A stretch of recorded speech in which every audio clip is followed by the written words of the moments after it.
Nancy Guthrie has now been missing for months, and the investigation remains active, and law enforcement continue to review evidence, videos, and tips.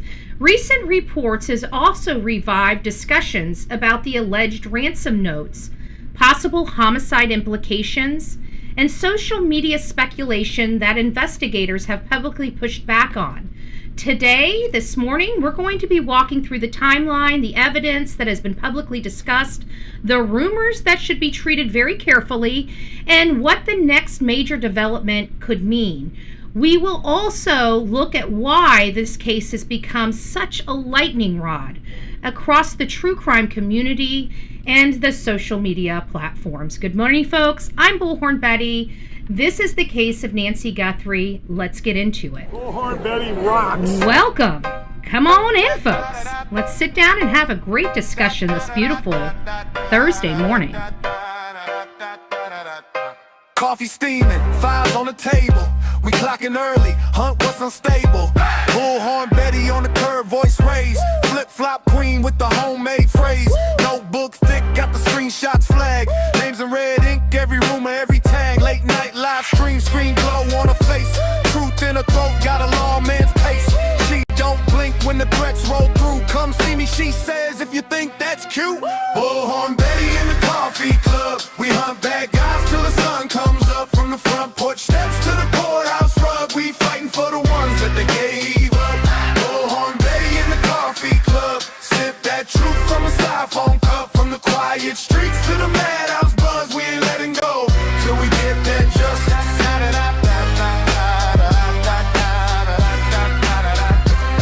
Insane Asylum, that's our crew nickname.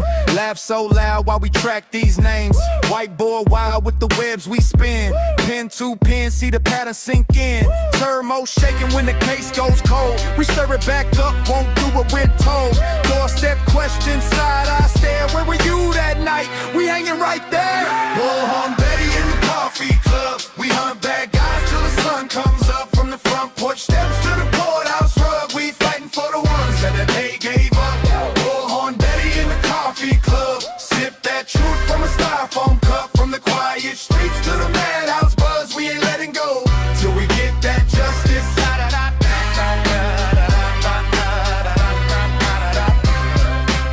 This for the faces on the milk cart labels. This for the families praying at tables. This for the names that the news won't say. We say them out loud every single day. Every day. If you're running in the dark, better feel that fear. Betty got a bullhorn right in your ear. Coffee club crazy, but we think so clear. One small town, whole world gonna hear. Hey! Bullhorn Betty in the coffee club. We hunt bad guys till the sun comes up. From the front porch steps to the courthouse rug. We fighting for the ones that the day gave up.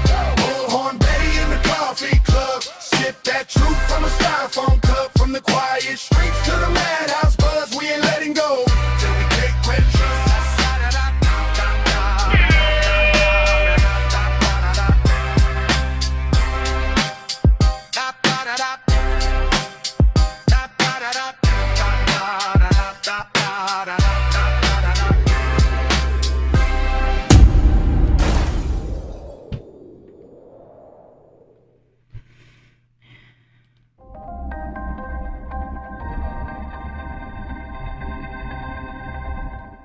All right, we got some issues going on with our audio, and I'm not sure why, but it's going in and out. So we'll try to get through this live. I'm going to see if there's anything behind the scenes that I can do, but that was just awful. I did change the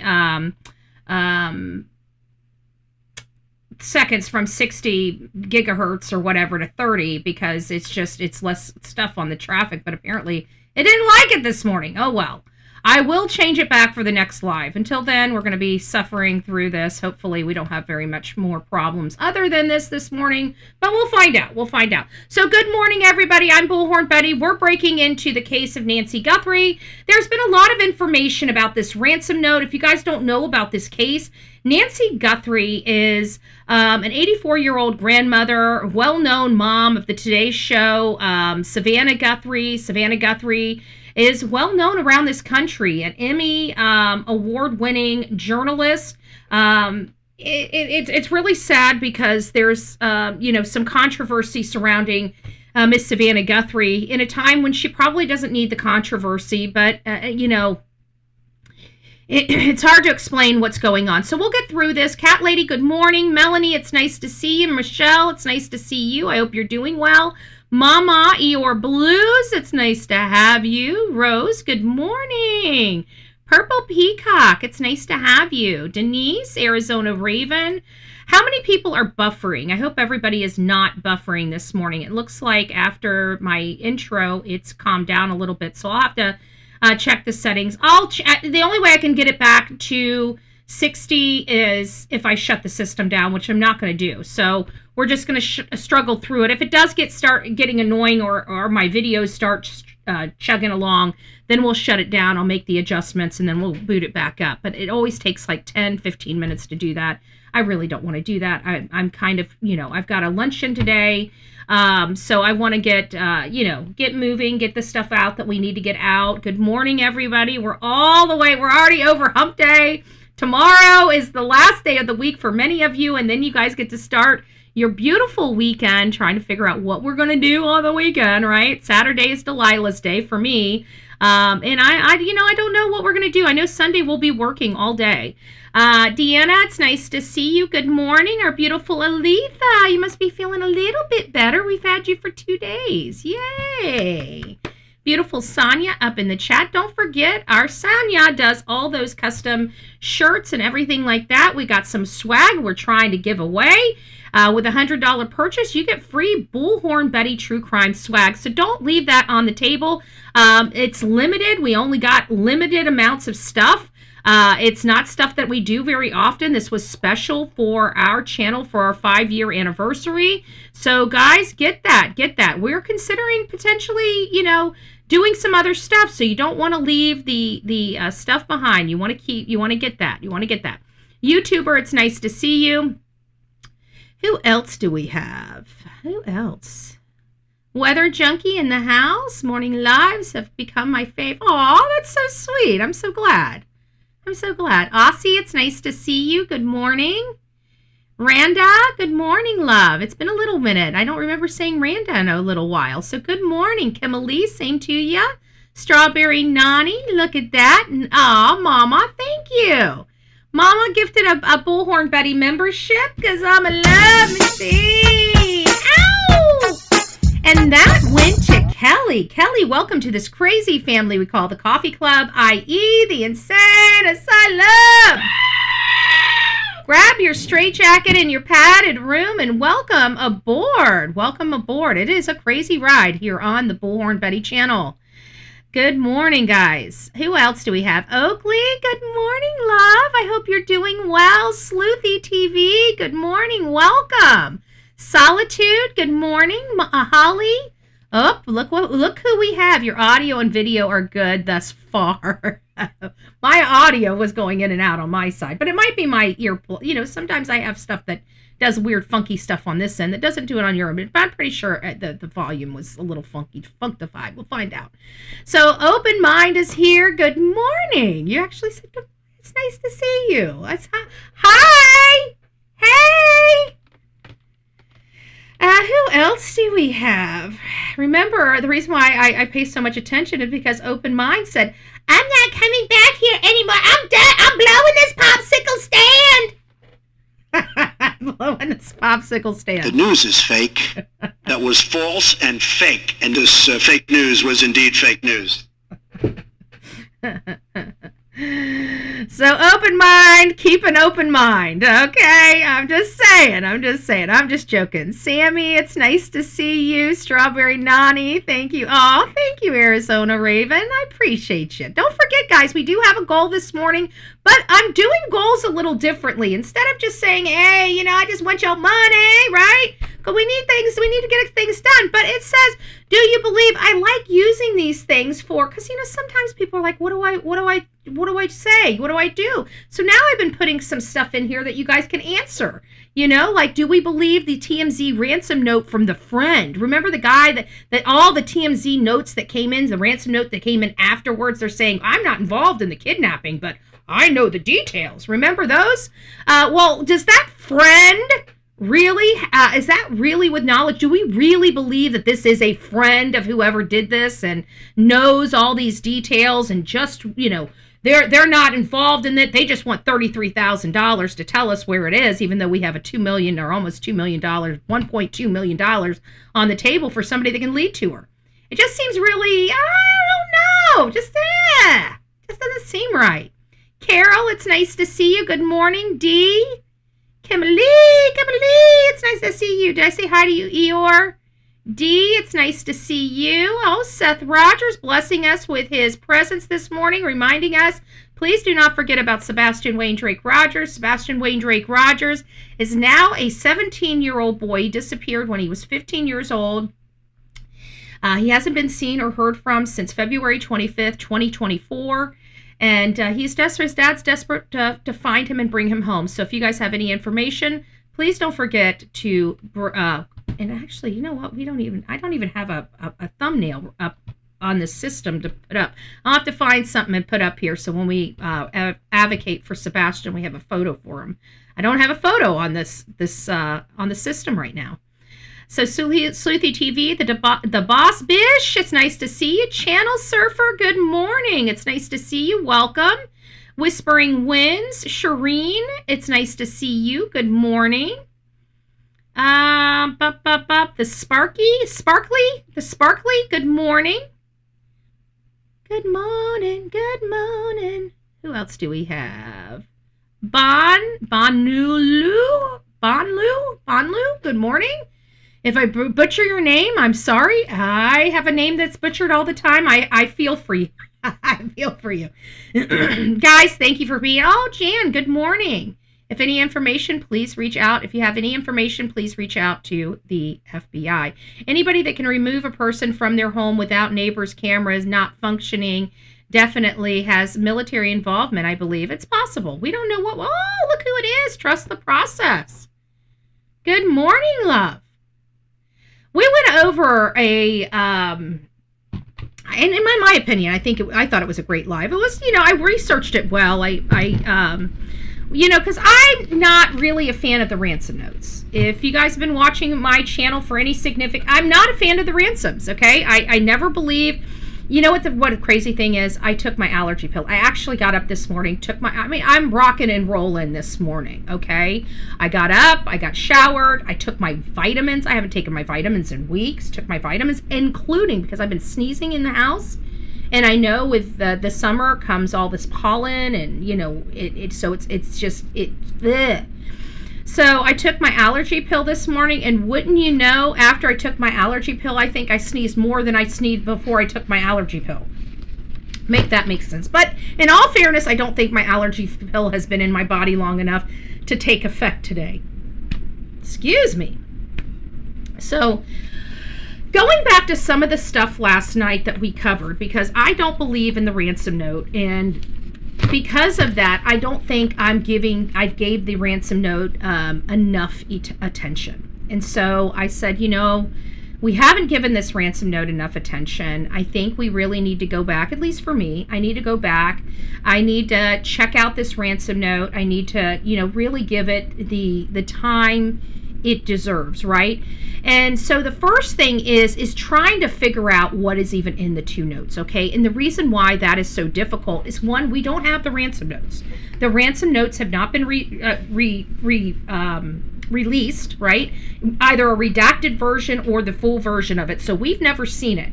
We've heard excerpts from this news station, and excerpts from TMZ, and excerpts from this news station, and excerpts from this secret source behind the scenes, right? But we've never seen the actual note.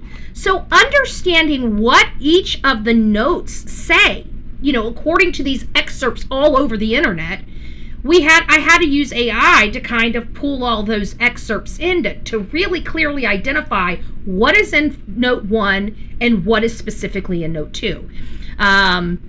Betty, you didn't believe the ransom note until the person described Nancy's closing. Right. And that's going to always be the default. It's show me the money, but show me the proof, show me the evidence, right? And so when we come in here and I make assessments on the relevant information. Do I throw some analysis in there or some speculative stuff? Maybe I might, but typically I like to analyze the case just on what we have, what we know to be true, right? No speculation, no theorization. And when you look at the ransom notes, you look at the statistics, that is factual stuff that we have to look at.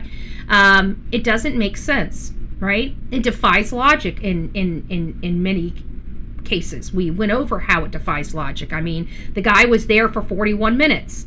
Who sticks around a house 41 minutes? It took almost 2 days to send the ransom note. Who takes that long to send the ransom note? The ransom note people usually don't want, law enforcement involved and don't want, that's why it's so immediately. They want to hush it down. They want to get paid. They want as least exposure as possible. And they want to turn the person back over after they make their windfall. That's typically the dynamic of a kidnapping or a ransom. So this didn't defy any of those things. This didn't, it's not embodied in anything that we're reading here. So it's made it impossible. But I've always put the caveat, as I do on everything that I talk on here when I don't believe something. It's one piece of critical information that may change my opinion, right? And this is one of those things where I'm not off the fence, okay? I still have an issue with the ransom notes, okay? I have an issue with everything related to the ransom notes. However, now that we're starting to maybe understand, I think we had a misconception. I think the true crime community misconceived the fact that when they were talking about the clothing, we believed that they were talking, thank you, Channel Surfer, I appreciate that. We thought they were talking about our pajamas, which even put it more in the unbelievable category, because again, we go back to playing the tape through, and it's like, okay, this is a woman that lives alone. Now, granted, Annie's involved in her life more than Cameron and Savannah is, but at the end of the day, she still lives alone. She still has purchase power, so she can still buy her own clothes. She probably still does go and shop and purchase her own clothes and have them delivered to her. So how would the family truly know what she went to bed in that night? I don't know if anybody would know specifically what clothing is missing. Right? And so that was our theory going on. And then something over the last few days, when I was reading the actual statement, a light bulb went off, and it's like, wait a minute, they never implied the clothes she went to bed in. We did. The true crime community did. And I think it has a lot to do because we made the leap when Savannah talked about her mom being in her pajamas with no shoes. And so I think that we just somehow misinformed ourselves in that whole situation. I no longer believe the reason why they think that note is credible is because they described a nightgown she might have or own. I think it's because they correctly described to the T what she wore over to Annie and Tommaso's house.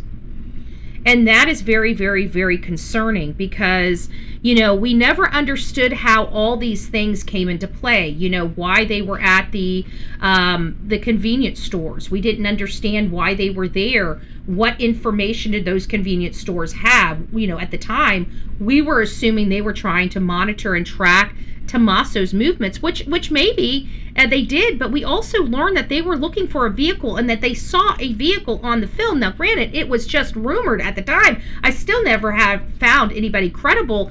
Well, actually, I don't believe that's true. I believe one of the content creators out there were going around and actually stopped there and spoke to the agent in, the cashier or the person inside the store, and they did admit that the FBI had been there and that the FBI had pulled tape and that there may have been a suspicious vehicle that they were looking for or had identified. Was there a vehicle with XYZ criteria on it, and that was the first time I think we might have even heard about the SUV. We may have to go back to that time. We may have to go and look at what was going on with the content creators out there, but either way, I digress. At the end of the day, there were two convenience stores that were brought into the fold very early on in the my understanding anyways, in the route to and from Annie and Tomasu's home. So that might have been a lot of what they were doing there, you know. So I'm really unsure. It looks like we're hitting some current stream bit rate is higher than recommended bit rate. So my bit rate is spiking a little bit. So I'll have to adjust. That's pretty interesting. I made some adjustments this morning. Again, we've been doing so good on this, and I had to touch it. It's like, Betty, what are you doing? I don't know what the hell I'm doing, but that's okay. We'll turn it back to 60. It's the frames per second. Usually you reduce it down to 30 frames per second. It's supposed to reduce the load off the system, but maybe I didn't reset the system right to take effect, and now it's kind of got the system bugging out a little bit behind the scenes. Hopefully everything's coming in clear for you guys. If not, please let me know. Yes, the interview room went to the Circle K. They have a Bitcoin machine there as well. What? What convenience store has I've never seen a Bitcoin machine before. That is insane. Well, Bitcoin must be the preferred method of our younger. Maybe the Bitcoin might be a clue, because how many of us older folks actually use Bitcoin? I'm not a Bitcoin fan. I think it's because I don't understand it. Do you guys understand the Bitcoin? Let me ask this. We got 157 people in chat this morning. How many of you guys believe that, how many of you guys own Bitcoin? If you're using your real name on here, please don't answer the question. But if you have your stage name on here, and you own Bitcoin, and you want to let me know, or let the, I'm just trying to understand. I don't like Bitcoin. Brian Enton went there and discussed the Bitcoin recently. It's an ATM machine. It's an ATM machine with Bitcoin capabilities. Wow. Oh, I've seen a lot of those machines in stores. I haven't. Pulse Bitcoin. When I saw the thumbnail, you're heading south, you were alive, I told Mom, because I was on the way to Florida for vacation. Well, are you talking about the other day? Because that was a mistake. I didn't even mean to go live. That was the craziest thing in the world. I was just trying to test the system, and I start seeing people in the chat, and I'm like, you guys, I'm sitting there just typing to you guys, and then I turn over here, and I'm like, am I live? I figured it might have just opened the chat, maybe put it, I didn't know. And as soon as I hit this old link, I didn't even know what the old link said on it. I was trying to open it up, and apparently I just went live, and I'm like, and I didn't find out about like the first 5 minutes of the show. I'm just in here laughing and reading this stuff and just, and then I'm like, and you could see me doing, but sometimes when I'm testing the system, I'm like, testing 1, 2, 3, making sure that all my movements, don't jam the system up. So you didn't have me on the camera looking like a monkey, but I could still see myself saying testing 1, 2, 3, 4, testing 1, 2, 3, 4, no sound or anything, but just my, and then I realized, wait a minute, I'm live, and I'm like, well, we better start moving along with this show. That was insanity. But anyways, it's nice to see you. Good morning. Let me see what we got here. Bitcoin. When I saw your thumbnail, okay, we have one at our local grocery store. I live in a farming town. Wow. Interesting. I just didn't believe there was that many people that are into the Bitcoin. I don't understand Bitcoin either, RK. I don't understand it. The boss says I don't understand it. Open Mind says my brother and stepdad do. Good morning, and neither do I. Yeah, I don't understand. Never got into Bitcoin. Nope. Yeah. I don't know. It just doesn't seem, I guess, I wonder if that's a clue, because, I'm 46, right? I think I'm still fairly young. I know I'm getting, I'm creeping up there. I'm getting it. I get I'm not going to be youthful forever, but I've never touched Bitcoin. I kind of wish I would have, because back when Bitcoin was coming around, it was only $20. Now it's like 13,000 or 62,000 or something for one Bitcoin. I'm thinking, shoot, if I would have just invested $1,000 in Bitcoin, I'd probably be a millionaire right now. Too old to understand it. That's it. I think that's what it is. We're all so confused, and nobody's going to trust our money to something we don't understand. I mean, we might wake up one day and every bit of our money be gone, and we're going to be like, I thought this was protected, and we find out, nope, it's not protected. It's not protected like it is in a bank. Since 2012, my dad has almost doubled his investment. Wow.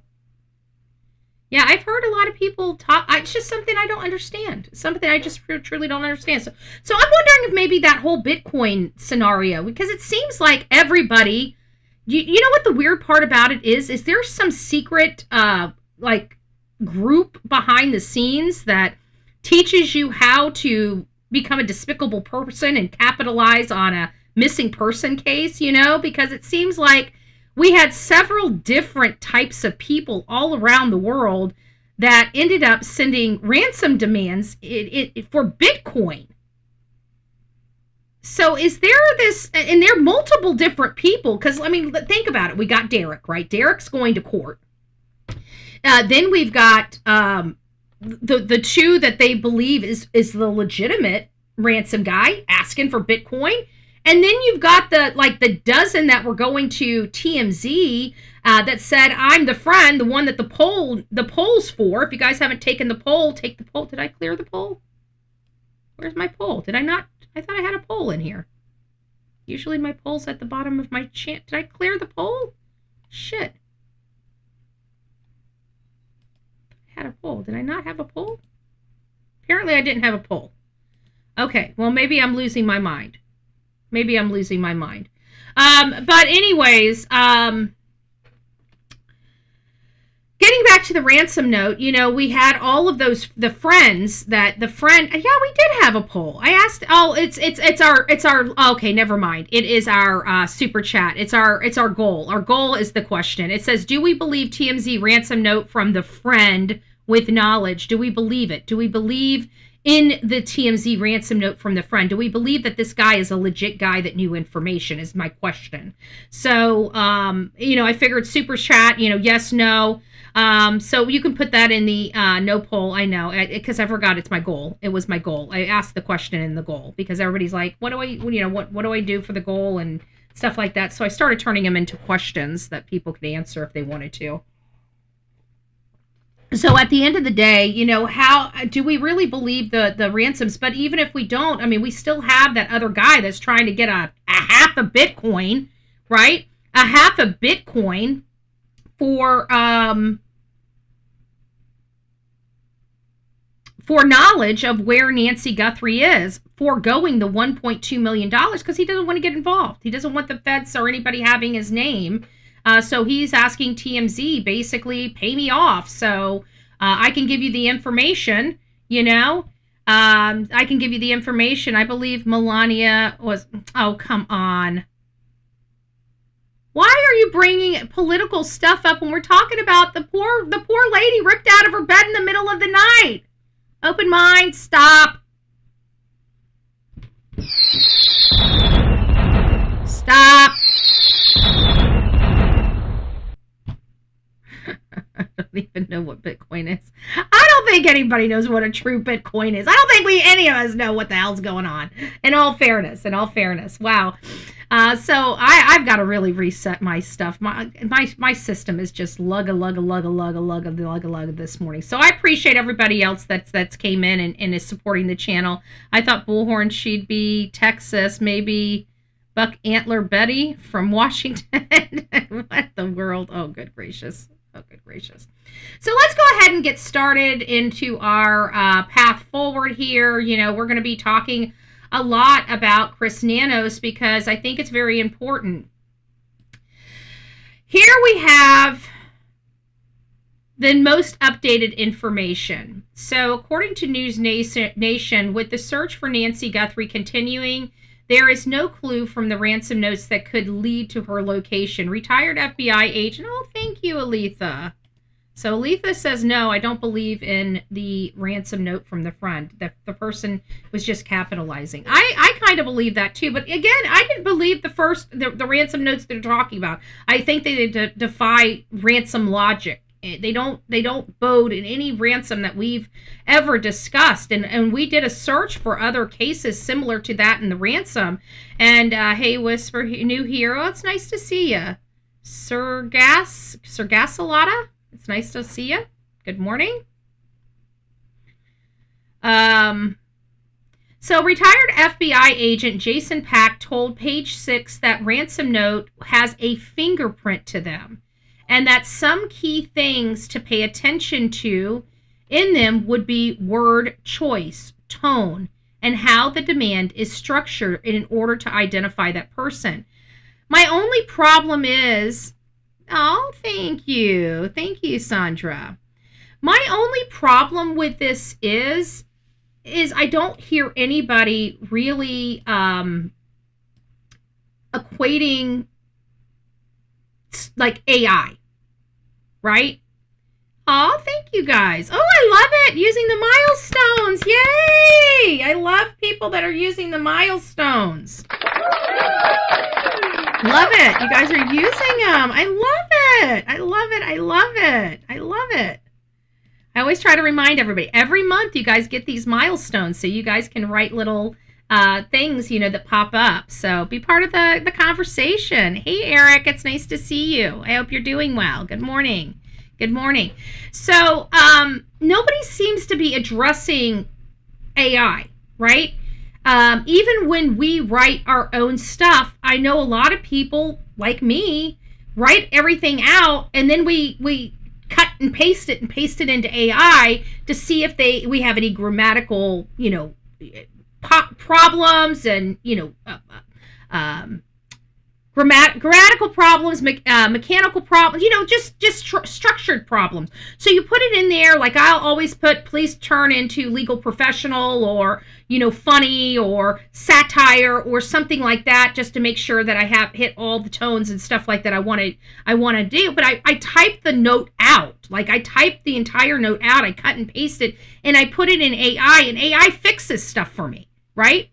I don't believe...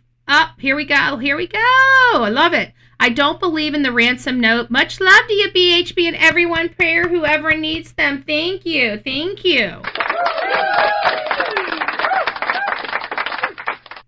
I didn't know nothing about how to use milestones. I didn't either when I came in. I ended up, I'm like, how do I remember everybody doing all that? And they're like, oh, your milestones. I said, where's your milestones? They're like, go down to your you go down and click on the, I can't remember if it was the plus sign or the $sign, and then it says milestone, and you can see milestone, and it gives you a little thing to type in on it. So it's pretty interesting.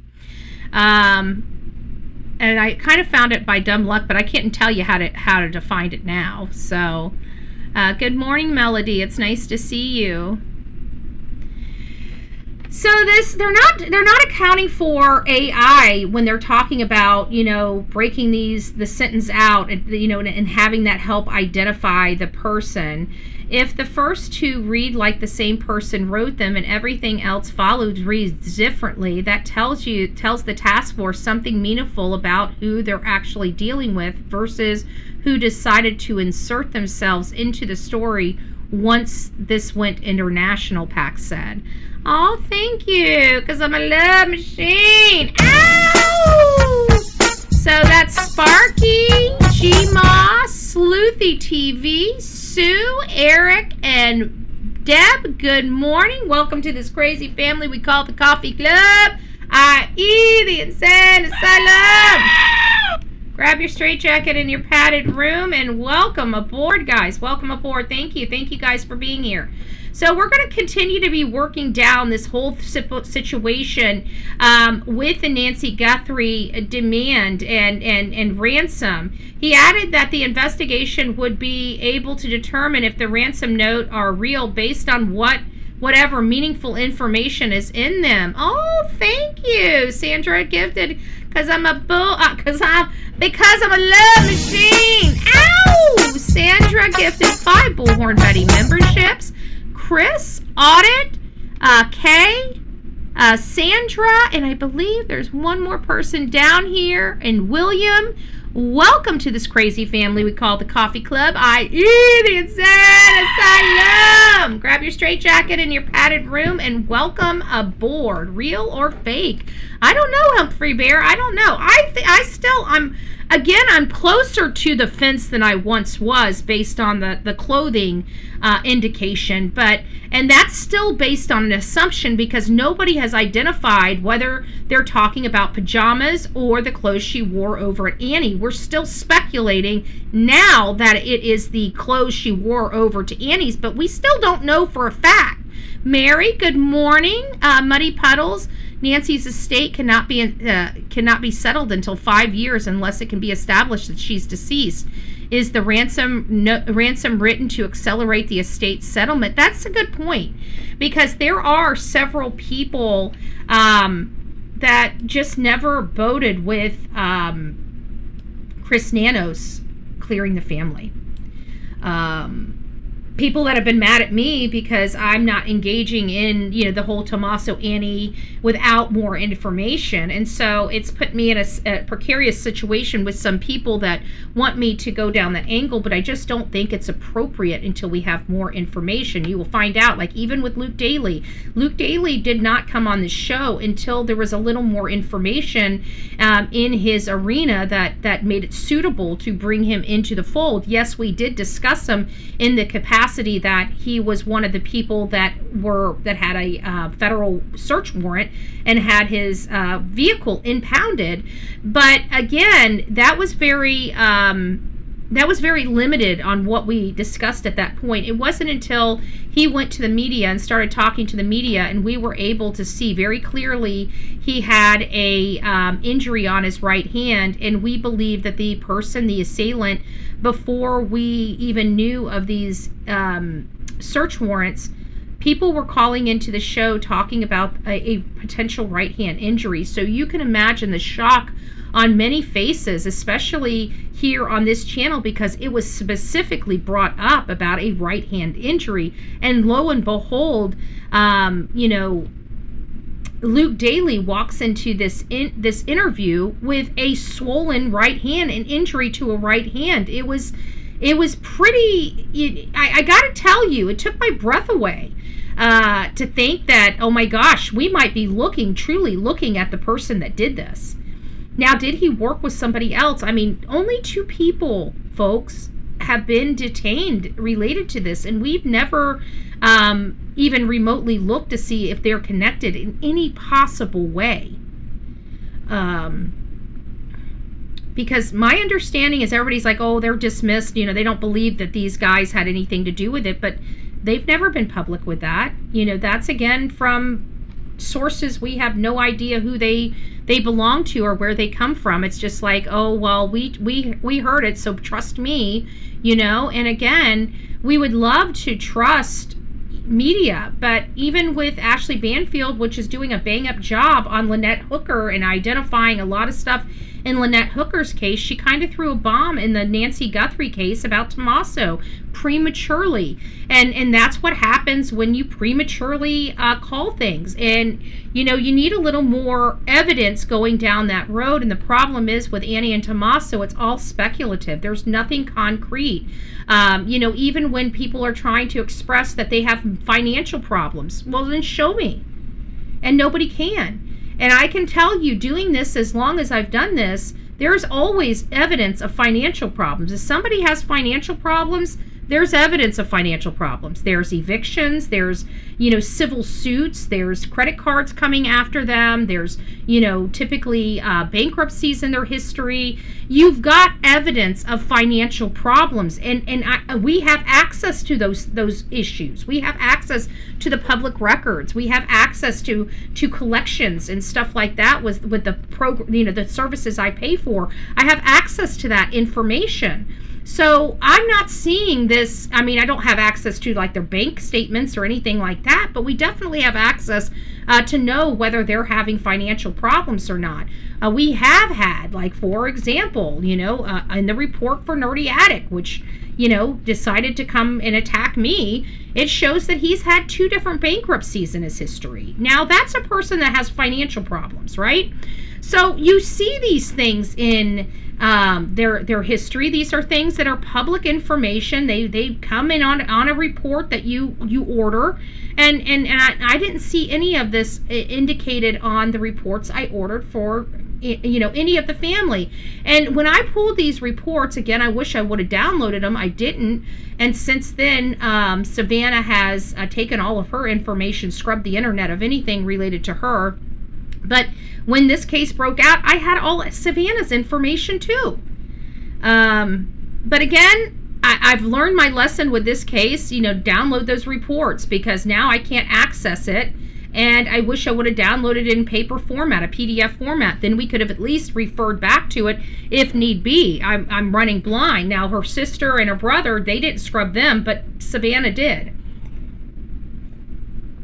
So very, very interesting stuff. So they're saying that they believe, this former FBI agent is now stating that they believe investigators are closing in on the porch guy. I gotta say that this is welcoming news. We want them closing in on the porch guy, but you know what? I think nobody trusts Nanos. Nobody believes that he's doing a damn thing. I even think Ashley Banfield may have confirmed or slightly confirmed in part a reporting I had. I had a little birdie tell me that the task force with Pima County has dwindled down even further. She's saying that there's still many agents that are held up in Phoenix, Arizona at the FBI agent, that are Pima County sheriffs that are diligently working this case. That was not what I was hearing. So, I mean, I would lean on her if she's got the sources, because again, I had a little birdie. But I believe that there is some truth to the investigation winding down even further for the Pima County Sheriff. I don't think they have the same amount of detectives out there in Phoenix, Arizona as they originally did. And I'd like that verified a little bit more. In all honesty. So investigators may be close to arresting the masked and armed porch guy seen in Nancy Guthrie's doorbell camera the night she was kidnapped, according to a former FBI agent.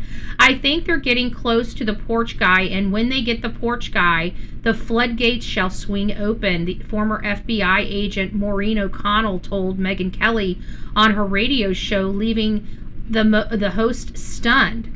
So O'Connell, citing her own inside source, said she was 75% confident that the haunting figure who has eluded authorities for nearly 5 months could be taken into custody. So this is going to be major breaking news. Now, Maureen O'Connell is highly respected as Jennifer Coffindaffer. Jennifer Coffindaffer, she's a sweet agent. Like I think Jennifer Coffindaffer is a kind, genuine person. I believe Maureen O'Connell is a kind, genuine person, but Maureen O'Connell to me is more of an alpha female. And if you know anything about me, I kind of work better with alpha females, and I trust the work she does. I think she's a pit bull. And when people start coming out, and this is where I kind of get hesitant, because I know FBI agents would never cut the throat of their active colleagues. So when I start hearing that somebody has a source at the bureau, and the source, I feel like they got permission to hide, obscure the information, but had permission to tell the information to the public, like they're 75%, close to getting the subject. Sometimes I feel like they got permission from their source, from their friends that are in the bureau still, to make those assessments and statements. I really do. And I think that they have. I think Maureen, she's saying these things, but I don't think that she would be poking around and violating the trust of her FBI colleagues and saying stuff that they told her in confidence, and now it's all over social media. You don't keep your sources that way. You know what I'm saying? She is. I know. I like her. I really do. Gotta wake up a little ones for school, but I'll be listening. All right. Well, you have a great day, Sleuthy. Have a great day. Give those kids a spanking. Spanking a day keeps the problems away. I'm just joking. Give them hugs. Give them kisses. If you send them over to Auntie Bullhorn, she fills them up with candy and hands them a Bullhorn and sends them home. I'm just saying. I'm available for babysitting. Anytime you need me to babysit. Crinkle Cut, it's nice to see you. She's a Linus beast. I like her. But you guys get what I'm saying. Like, I don't feel like she's calling her source and her source is saying, don't say this information. And her coming out here and saying, I got on good accord. I mean, your friend wouldn't talk to you anymore. So there is a piece of me that believes that they're getting permission to release this information. They're getting permission to release this information. You'll find out I'm a black and white person. I don't believe in leaks. I have distaste in my mouth for leaks, okay? I think leaks are terrible. I think leaks cause problems. I think that, if it's permission and you get permission to say it, you should be able to say it. But when I hear about law enforcement sources and stuff, it honestly, I cringe. I cringe because I feel like they're violating their oath of office when they intentionally leak information that they're not authorized to leak, and that's why they're having to use themselves as secret sources, right? It could be a tactic, like they don't want to reveal that it really is coming from them or who it really is coming from, and that's why they also have to have a source. I don't know. Brown Eye Girl, it's nice to see you. Good morning, love. Sammy, I have 6 grandsons. I'll be right over. You might change your mind. It sounds so good at the beginning until they have to come home. I can tell you, I have a secret sauce to keep the babysitting time down. I can tell you that. I worked it with my stepdaughter. It worked lovely. She was ready to strangle me like the 5th time they went home with a very loud item. I gave them, the dollar store's great for loud items. So we got a lot of sugar, and I got them those clappy hands, the ones that go ch-ch-ch-ch, the ones that really, really annoy but make really loud noise. And the harder you hit it, the louder they got. Oh, yeah. Oh, your mommy's here. Don't forget your toy. Don't forget your toy. Grab the toy. Make sure mommy hears it all the way home. All right, kids. Love you. Bye. Bye, my sweet Steppy. Bye-bye. Have a great time with the kids. Tell the hubby, turn off the phones. Turn off the phone. She's out of the driveway. Lock the door. Lock the door. Don't let her back in.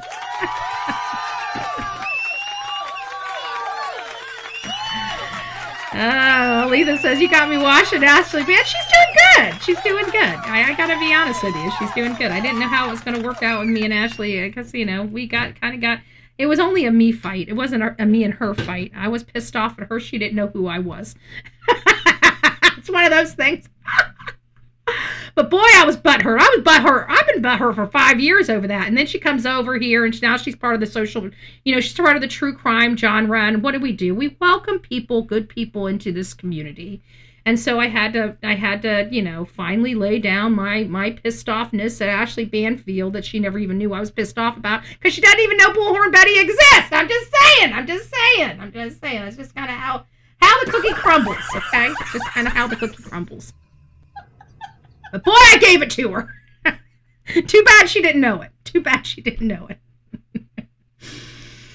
So anyways, Maureen is saying that her people are saying, guys, you know, it's kind of interesting because we do have Chris McDonough out there. I just saw a video from Brian Enton. He's out there. So we've got some legit people, you know, beating the pavement out there. Trust the process. It's my birthday. It's my birthday. Trust the process. Make me put my hat on and say, oh, it's her BHB birthday.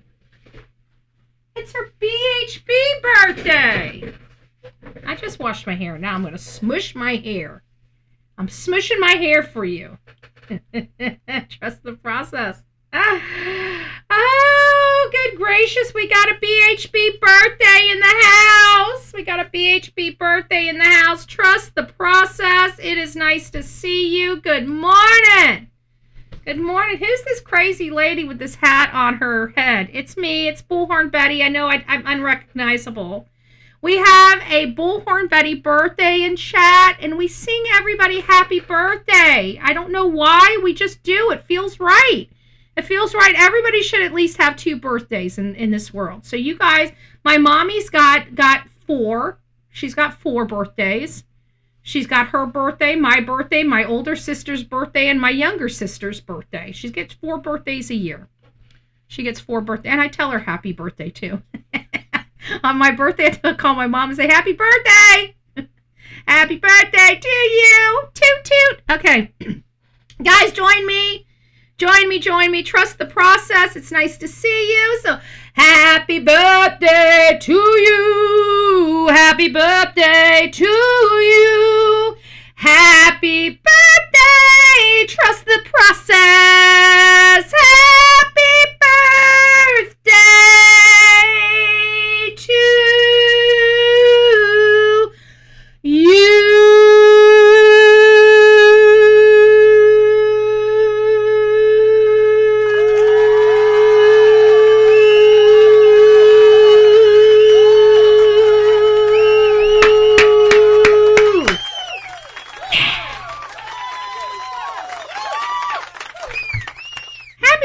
Trust the process. Happy birthday!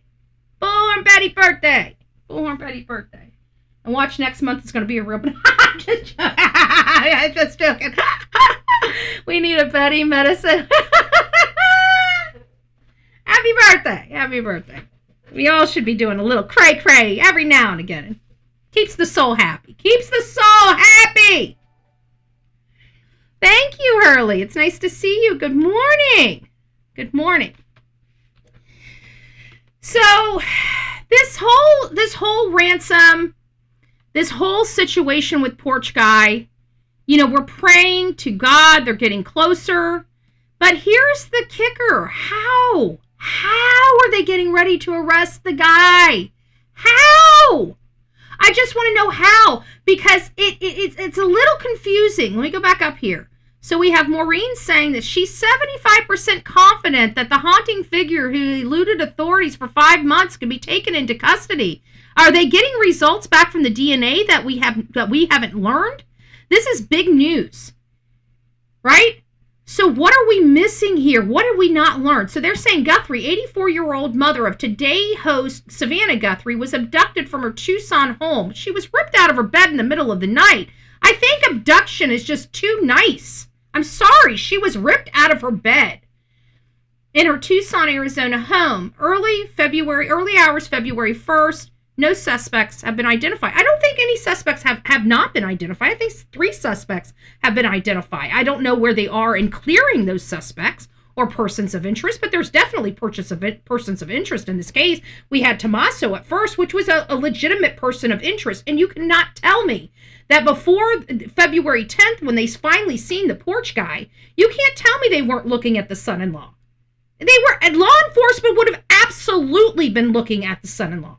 Tommaso was absolutely the number 1 suspect in this investigation when this investigation broke. I don't care what talking heads are out there, they were absolutely, him and Annie were absolutely the number 1 persons of interest in this case. They had to be.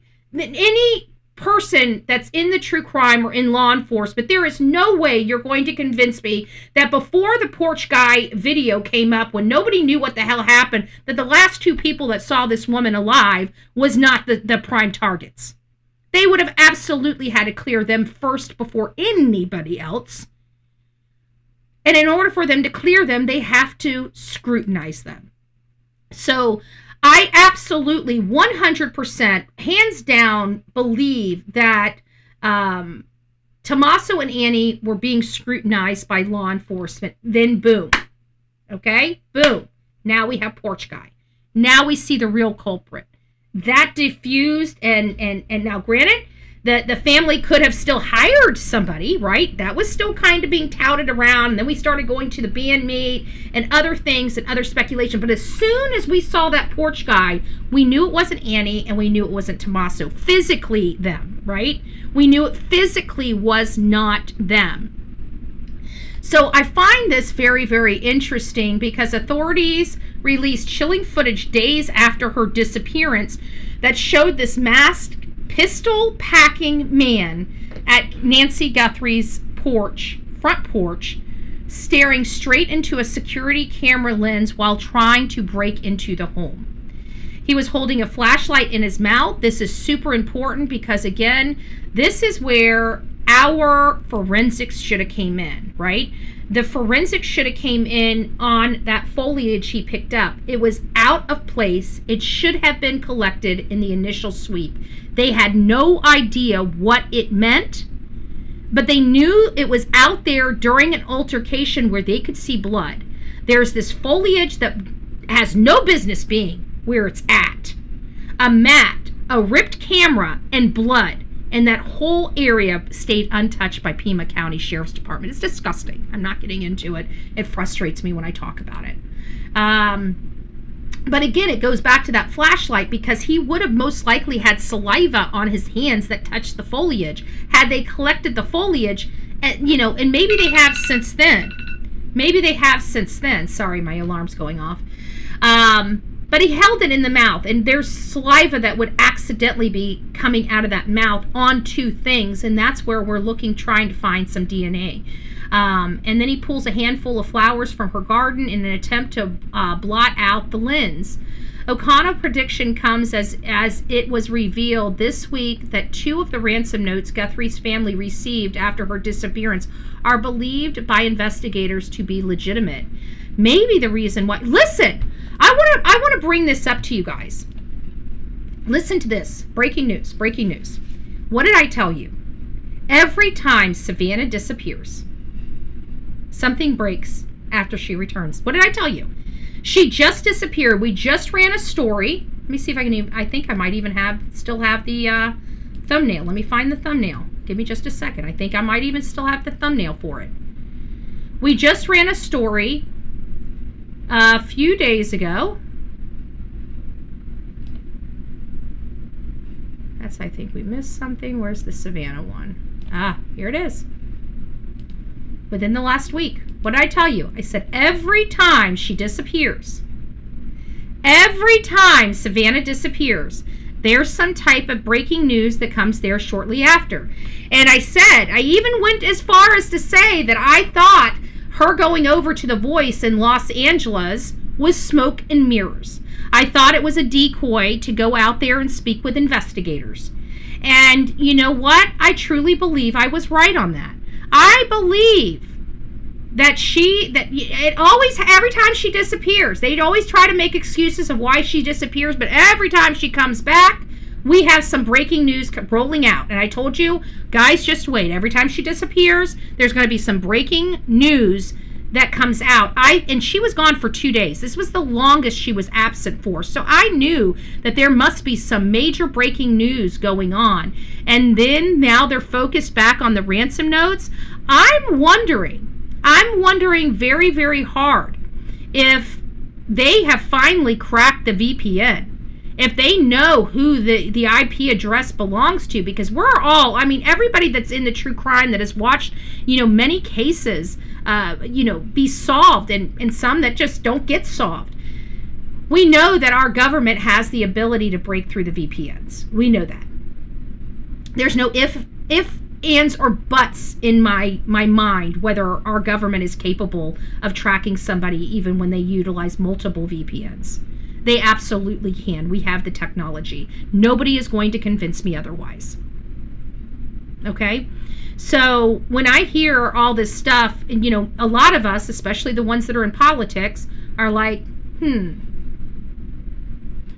you're telling me 5 months you can't trace the IP address. We're hearing IP address and we're hearing that they can't be traced. I call bullshit.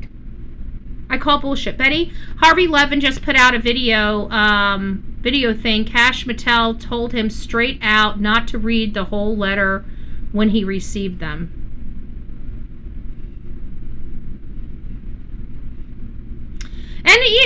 And that's, I would believe that, because again, there's going to be more information that goes to the integrity of this investigation that they are not going to, but that's why I want the letters out, redacted. I want them to redact whatever we're not supposed to read, but all the stuff that's public information, I want to see how it looks and how it's written, where their periods are, where their commas are, where their paragraph stops. How do they do their paragraph? Are they like me where they put a space between the top paragraph and the bottom paragraph, or do they just, go down and just continue to write like some people do? I think all of those behaviors matter.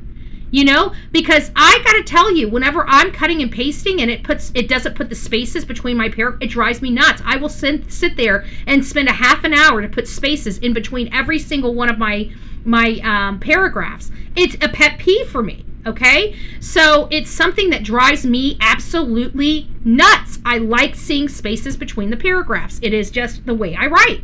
And so even when I cut and paste some things in there, like I'll write something out, and then when I cut and paste in it, they'll remove all my spaces. And I will literally go through there and put the spaces all back in. That's how anal I am about my paragraphs. It sounds crazy. There are a few things that I'm insane about. That is one of them. I do not like typed space. You space down and you just start typing a new paragraph right up under the other one. It drives me nuts. I don't know why. It drives me nuts. Showed Savannah complaints. I've got them. We went over them last night. There it is.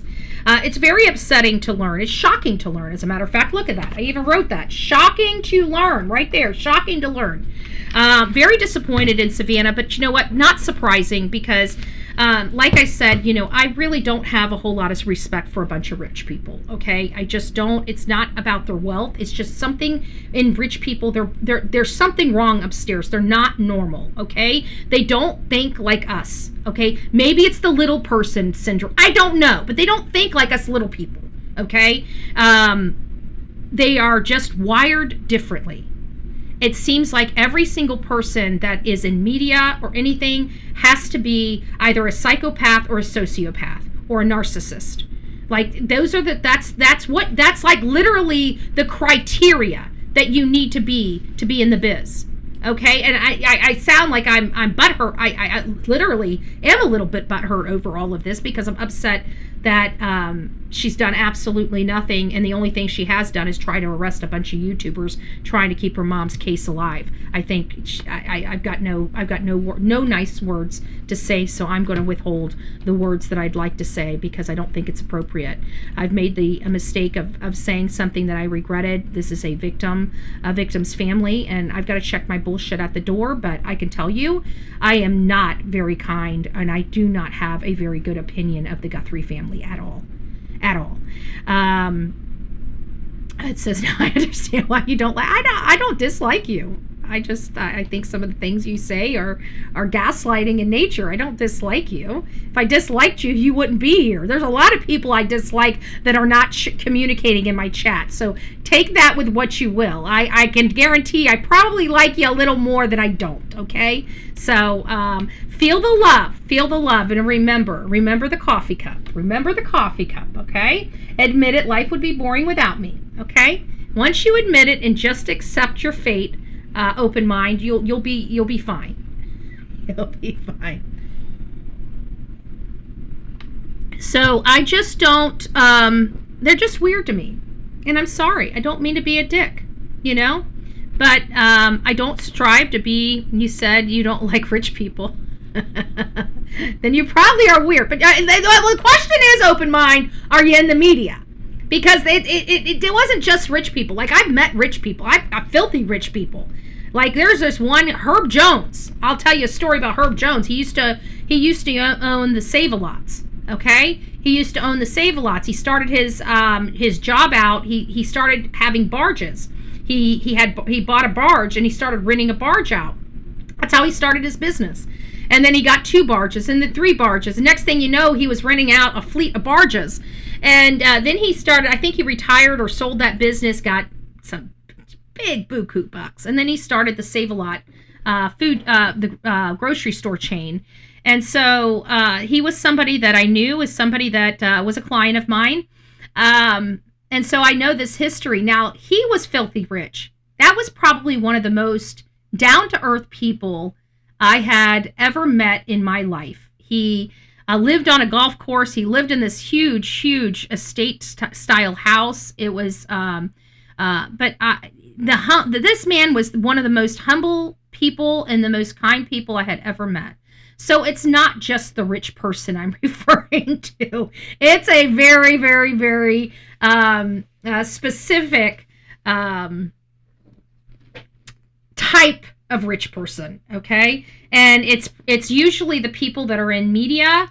It's the people that are in journalism. It's the people that are that sing, the movie stars, it's the media people. It's the people that are out there. They're not normal people, okay? People like me would never be in positions like that because I'm not sick in the head, okay? I don't have a need to whatever. Anyways, I'm just telling you, the people are weird. People in Los Angeles that are rich, that are singers and movie stars, they're weird. The people in New York that are the same, they're weird, okay? People that are in TV and production and shit like that are just weird animals, okay? Savannah, unfortunately, is part of that. She's New York. She's on the Today Show. The lady wouldn't even grieve her mom. She went freaking back to work. I mean, that's weird. It's weird. Okay, I'm sorry. It's weird. I haven't liked from the get-go. Case from the get-go. Yeah, I know. It sucks. I understand it enough to know. Hold on. It just popped up on me. Hold on. Oh, it just popped up on me a lot. Where was I? I lost the place. I can't believe I lost the place. If you are rich, our poor Betty needs a good tax write-off. Sonia, never missing a beat. Never missing a beat.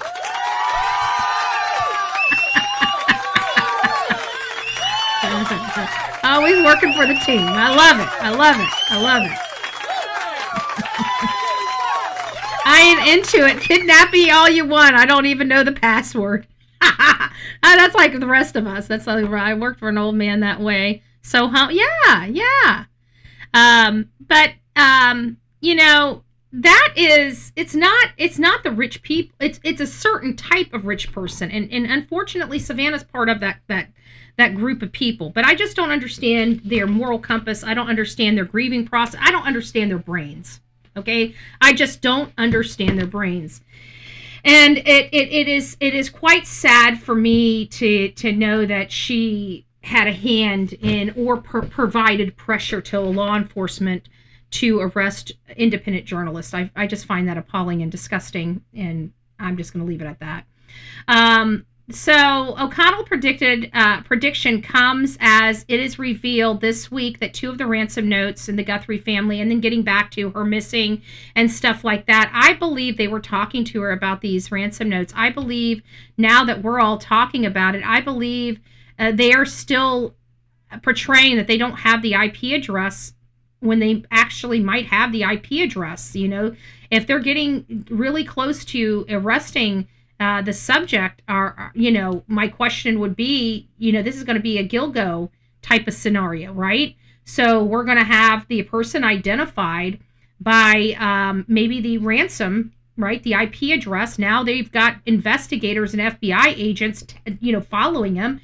They're probably waiting for a piece of DNA to drop, just like they did with Rex Heuermann when he threw his pizza box away with the one piece of crust in there with his teeth print on it and his saliva, and they took that down to Quantico, and or wherever, whatever, maybe it was the New York lab, and they tested it for DNA and found out that Rex Heuermann's DNA is the DNA they've been looking for the Gilgo Beach serial killer. So, I mean, are they, or have they already collected a sample from who they believe this guy is, and they're waiting for that DNA hit? And if they are waiting for that DNA hit, do we have any DNA results on the hair, on the gloves, on anything at this point? I mean, we're 5 months. Something should be back from the labs, I would presume, especially the private lab. The private lab didn't send all of the evidence to Quantico. They sent portions. Thank you for the sparkles. Thank you, Arizona Raven. Phil, for the floating heart. We appreciate you. Thank you. I'm not feeling bad. I'm just curious. Everything's curious to me. Still dealing with a mom's loss. Aw. Oh, I'm sorry. Yeah, that's always hard. How does she feel unsafe? She's not even, that's been my point, Yvonne. And not only that, you don't arrest people because people don't like people walking near their neighborhood, sitting on public property. You don't have that authority to do, and she knew better. She's an attorney, and she willfully wanted to violate somebody else's rights because she doesn't like them. That's not respectable. It's not respectable. And not only that, this is her business too. Without these laws, Savannah and her team would never be able to do half their stuff. They would be in jail. Savannah Guthrie would literally be in jail right now. I'm just very, very disappointed. I'm beyond disappointed in the Guthrie family. Again, I'm going to withhold what I have to say. She's still, we just need to focus on Nancy. Obviously, her family's going to do very little to help, right? Move the needle. But hopefully we found out that maybe somebody is on the hook. Maybe they are truly looking at somebody to arrest. I guess we will find out in the near future, right? We will find out in the near future. So let's get back here. Is there anything else? Both notes were sent from an IP address. That's been the biggest problem. We know our government can trace IP addresses. So, I mean, hell, they can pull images from cameras that didn't even have subscriptions to save images. Okay? If this photo right here of this assailant doesn't tell you to the capabilities of what our government can do, I don't know what I can tell you, but I can definitely tell you if they can do this, then VPN don't do crap for you. Hey, Ruby, it's nice to see you, love. I did have to chuckle at how those Keystone cops were struggling to bring down Alex. He's a mountain of a man, he is. But he should not have resisted. That made things so much worse. I can't get behind. Listen, we're out there all the time, and this is not to make it, but this is just a lesson. Listen, if you're going to jail, nothing you do is going to stop you from going to jail. Just do it respectively, right? I mean, I would never want that to be the image that people see of me. It's a lesson for everybody that does this type of work. Sometimes, even if you don't know why something's happening, you just got to roll with it. You can't resist it. We do not comply, but it doesn't mean that we put ourselves or law enforcement in danger advocating. I've been an activist for a long time. I follow the law, but more importantly, I follow law enforcement's instructions. I never want law enforcement to look at me as a threat. Do you understand that? Because that puts them in danger, and it puts me in danger too. So we never ever, we want them to look at us like activists just doing our job and them doing their job, right? And that's the way it needs to be. So if you guys are ever in a situation like that, hold your head up high and just roll with it. It's not the worst thing in the world. The courts will work it out. I promise you the courts will work it out. But whatever you do, don't ever put yourself in a position where you can be hurt by a law enforcement officer, or a law enforcement officer can get hurt, because it'll always come back to you, no matter what. No matter what. Sorry, I didn't see Alex resisting. I saw a cop. He was shocked that, he thought they were going to come and counsel him. And I guess when they just walked up to him and started grabbing his arm, he's like, whoa, like what it was just a shock to him. And I think his body naturally just, it's a fight or flight mechanism in everybody. It's absolutely in our body. It's instinctual. It's not something we can help. So when we're positioned with a threat, our bodies act differently from person to person. Some people run away from the threat and flee the cops, and some people, just tense up. So they could have handled that a lot different. Law enforcement could have handled that a lot different. But, so could, I don't want to beat a dead horse. Everybody could, I think at this point it needs to be a learning lesson instead of beating a dead horse. Okay? That's where I'm going to be on the position. It needs to be a learning lesson than a beating a dead horse. So we all know my opinion about it. I think I vocalized that enough. I don't think I need to continue to vocalize it. But again, if we can do stuff like this, don't tell me that we cannot track VPNs or IP addresses or anything like that. And they're saying that the IP address was the same. When have you ever been able to get a VPN to produce the same IP address twice? I just want to put that out there. This should not be an issue. Now, what could have happened is they might have been at an internet cafe type of thing where they don't know who did it, that the IP address comes back to this location, that now they got to do research and try to uncover who was actually there at that time. That could take some time to do. But, I don't know. With his language to the family, I have stopped watching him too. It's hard. I have my feelings. I said something. I think I called Savannah a pig. I walked that back. I apologized for it. Not because I had to or anybody came down on me. I mean, at this point, I've been on here. Nobody really criticizes my stuff I say anymore anyways. So it is what it is, but it didn't make me feel good. And it's not really what I was trying to embolden. I don't think she's a pig. I just, that really wasn't what I was trying to convey at all, to be honest with you.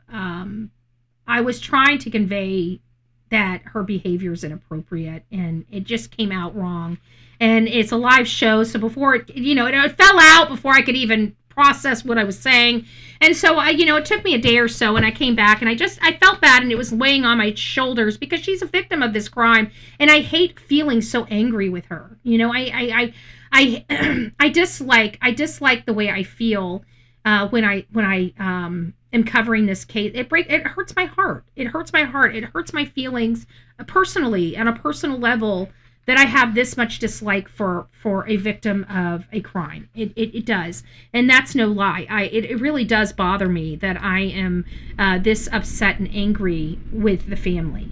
That is a true statement. I don't like it. And you never know what it's like being in somebody's shoes in a situation like this, but you expect that,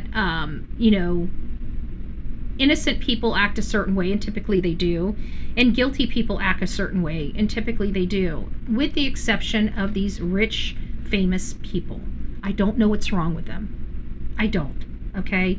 But there's something not wired right upstairs, okay? And that's where we always come into problems. We haven't had a case that is with a famous person such as this. We've never handled a case. All of the cases that we work, we get viral. They're not automatically viral the minute they happen, like the Nancy Guthrie case is. But I'm upset with the way I feel about Miss Savannah. But at the end of the day, I have to constantly remind myself, I'm not here for Savannah. I'm not doing this because of Savannah. I'm doing this because a little old lady was ripped out of her bed in the middle of the night by a masked gunman, and nobody knows what happened to this little old lady. I could care less who this little old lady is or how famous her daughter is. The bottom line, this little old lady needs to come home. This little old lady needs to be found. And what kept us in this case probably longer than we would have been kept in this case is because of the criminal sheriff out there that didn't know whether to scratch his watch or wind his ass. Okay? That's why. So it just, this whole, especially in light of who this family is, having this abysmal failure of a team, and to watch this all kind of come undone at the seams, has been very shocking. It's very shocking that, you know, most of our families only dream of having this kind of attention and having the types of resources that the Guthrie family has. Like, I can't tell you. I can tell you, I could probably name 20 names right now of families that wish they had a situation like the Guthrie family is, and they're pissing all over this opportunity. Yeah, she can keep her mom's name in the forefront all by herself if she so chose. But at the end of the day, people are watching them have all of this money and all of this resource and not turn one payment, not one penny over to help locating their mother that they say they love so very much. Not one penny. And then we find out that, you know, they're willing to pay $4 million, and they wanted to tickle the system. I'm sure that she was convinced by the FBI, but $152? Why $152? Why not several $1,000s? Make it literally tempting for somebody to want to have that money. Because if you have a drug addict and they are sitting on $10,000 and have a Jones, then they're going to get that $10,000 because they're going to be obsessed that it's sitting in the account, right? They're going to be obsessed that it's sitting in the account until it just burns a hole in their pocket. So I wonder, you know, when we look at this case, did the Guthrie family only throw $150 million? $1 million people here. And they've literally only spent $152 at this case in their traveling expenses, and of course her $1 million house that she had to stay in because she's so affluent. Good God, she couldn't just live in a normal house. She has to get a huge, $10,000 or $14,000 a day house, whatever the hell it was. Insanity. Just insanity, the insanity of all of it. And I think that's what people see. And maybe, you know what, maybe she doesn't like social media. Maybe she doesn't like social media because social media accused her family of being responsible for hurting her mother. You know, but either way, no matter how you look at it, how can one person pick up the phone and call somebody and say, hey, the mere presence of them out there is bothersome to me. Can you please move them? I mean, how privileged does that sound? This is the shit people are so sick and tired of in this country. I can tell you that. I can tell you that. Okay? Because I'm going to just keep myself checked here. I'm going to keep myself checked here. We're going to leave it at that with Savannah Guthrie. I have a bad taste in my mouth over Savannah Guthrie. I have a bad taste in my mouth over the whole Guthrie family. But it doesn't change the fact that Nancy Guthrie is still out there. We need to still find her. And people are still interested in finding the truth in this case. Lots and lots of people are still interested in finding the truth about this case. So let's move on. So Guthrie's case could hinge on a mystery tipster email to TMZ. Again, this is where our poll kind of comes in. The one that I was saying, do we believe that this secondary ransom notes that say, oh, I know what happened, but I just want $30,000. I don't want the $1 million, but I know where she's at. Just send me $30,000 and I will tell you where she is at. I won't do it for free, but I'll do it for $30,000. They wanted $4 million. I only want a mere $30-something thousand. Washed out, drunk, drug addict. That's what Harry Levin looks like. I can't stand this man. Have some respect in your appearance. People wanted to say a lot of shit to me back in the day when I did Bedhead Betty. And look at this guy. He doesn't even look like he's showered in days. A potential anonymous tipster in the Nancy Guthrie probe may be a female, even though she's been using male pseudonyms in her communications. So this is what one person is stating in her communications with media, as experts believe human source may be the best way to bring this unsolved case to a close. The person used several different male names, but it was always the same Bitcoin address. TMZ founder Harvey Levin, who has received a series of emails. Now, this is the series of the other emails. These are not the ones that they believe are real. From the purported whistleblower. Other than being told they think it might be female, they didn't say why. So they're saying that the friend that knows information might actually be a female, not a male. The individual used multiple male aliases to communicate, seeking payment in exchange for information sent to TMZ, although Levin said investigators recently told him they believe the sender could actually be a woman. If you are a woman, you might be getting arrested soon. The person repeatedly claimed they knew the identity of the kidnappers and the location of Guthrie's body, Levin said. The FBI, which is handling the aspects of the Guthrie probe connected to the purported ransom note, declined to comment. Not surprising. Momo! Thank you. What does it say? Momo says, I keep going back to the ransom note, buried in nature, and everything else, strangeness. What if it was a mercy situation being covered up? We actually covered that.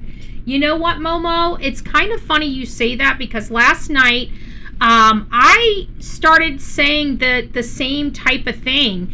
Is, this is pretty interesting, because the more I read and broke down, because like I said, we had to figure out what is being said in Ransom 1 and Ransom 2, because we've had multiple secret sources, multiple people talk about what was obtained or what was proclaimed in the ransom notes, but we never saw the ransom notes, and it was starting to get confused which ransom note had which information in it.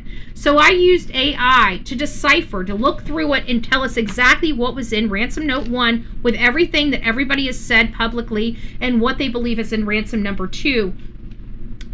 And when I started getting down to the ransom number 2, where they weren't even asking for any more money, they were just, sounds very emotional about the fact that Nancy died, that they're shocked that she died, and they wanted the family to know that it was unintentional. Now, the way it was portrayed and understood, it sounded like somebody, and we said this last night, somebody much closer to this family. This person is much closer to this family than I think anybody wants to acknowledge. I don't know who this person is, but it seems like somebody that cared for Nancy and was devastated by her passing. That's the way it's coming off to me. I don't know if that's the truth. I don't know if that's accurate. But that's kind of how it's starting to feel like it's coming off to me. And I even brought up, because I felt that way last night, I even said something about a mercy killing. So yeah, it's in the cards. It's in the cards, because we don't know what's going on. But what person would, if they were not affiliated with the family, what person would reach out if the person just died? The first thing through these people's heads is, I'm going to be arrested for murder. So why didn't they just walk away and just abort the mission? They're really going to take that last-ditch effort to tell them that the mother is dead? That last-ditch effort might be the one time that they're found out and they're tracked because of that one more communication? Who would risk that?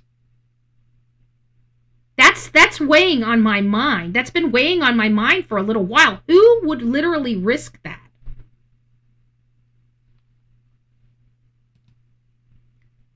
So they're still actively looking for the person they believe that may well find this person. They still actively looking for that person and believe they may well find this person now, Levin added. So we're hearing they may find this person now, and we're hearing that they're about 75% confident that somebody's about to be arrested. Something happened with these IP addresses. I think something broke with these IP addresses, and I think that Miss Savannah Guthrie flew out there to be questioned about some in details and information. I think that's what happened. I think that this is building a case. There's too many indicators here of people saying that we now believe they're going to be able to find this person now. They're going to be able to do this now. Who's sending those indicators out there? John Ritter, with California attorney and Fox News contributor, said the possibility that a mysterious tipper could be connected to the perpetrators fits a pattern often seen in criminal investigations. Even if the people weren't aware of it ahead of time, they likely became aware of it once it became a media sensation case, he says. So very, very interesting information. And then we come back to Chris Nanos. Now, we have to remember this statement that I'm about to play on the screen right now is Chris Nanos on February 2nd, okay? And this was even before the first ransom note was ever received. If you look at the timeline, this right here was a press conference done at 9 a.m. and we on February 2nd, and we know that ransom note didn't come back until later this afternoon. It didn't come until almost 7 o'clock at night this day, hours after this very first press conference. This is why it's been so unbelievable for me to truly believe that this ransom note was a legitimate ransom note, because he's already involved and is already doing a press conference about the case. That means media has already been out to the house. And what if this person that has this may have accidentally seen Miss Guthrie because they live in the area, and that's how they knew what she was wearing? Or maybe a neighbor, somebody in the community. I don't know. I just know that it's awfully suspect that we had media already out at the house. We had already had our first press conference, and a lot of, look at all those freaking microphones on his, that's a lot of media there. This is a breaking news story. That's a lot of media microphones, and those are the ones that we see. There's a lot of little pocket ones that are up there as well that you don't really see. There was a lot of media here. And this, at the time of this press conference, 0 ransom note. 0 ransom note. Let me say that again. 0 ransom note. Nobody had a ransom note. So clearly the ransom people weren't concerned about being paid until after this press conference. I just want to put that in perspective. So now let's see what's in this press conference. I believe it was around noon yesterday. We got a call to the Guthrie residence that Nancy Guthrie, 84 years old, was missing. We expended a lot of resources for a missing person that we typically always do. Our search and rescue volunteers, our search and rescue teams, other agencies, Borstar from Border Patrol sent their canines out. They worked tirelessly all day yesterday and all day tonight. One thing you don't hear is FBI. Remember? Border Patrol. So he said he was working with. I'm sorry, all day yesterday, all last night.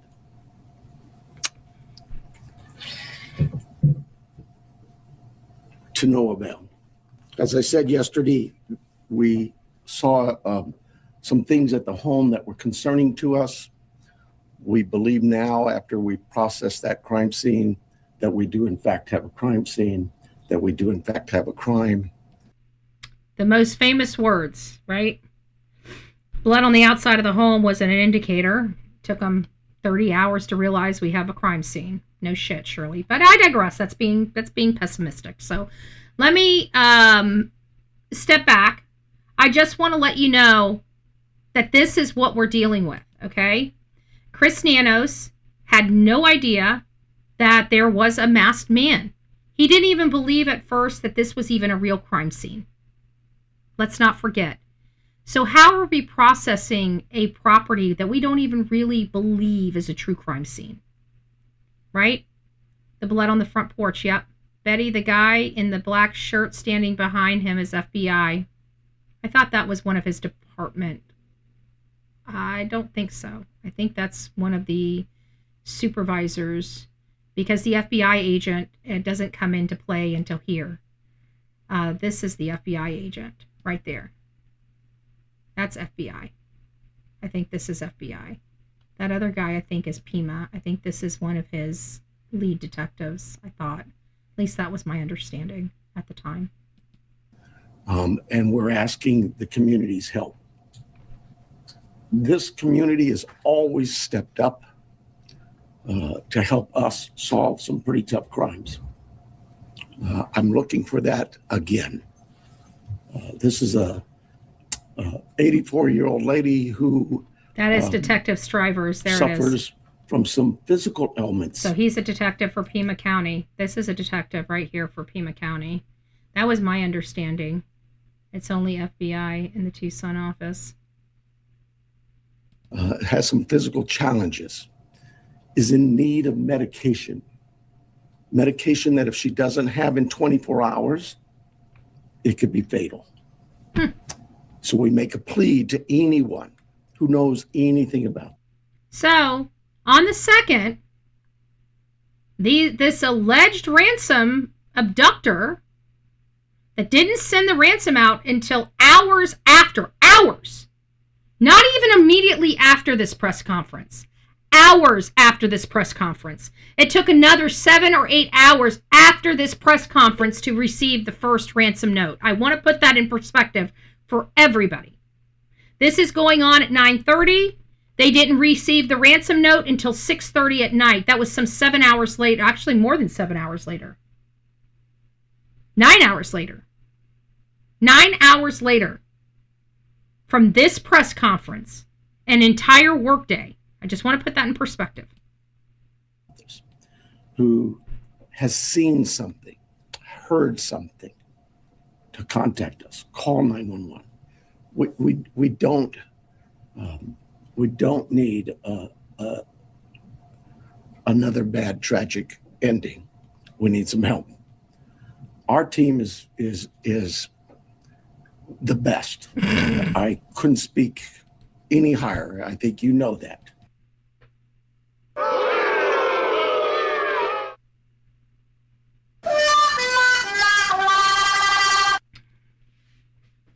I don't think any explanation is needed.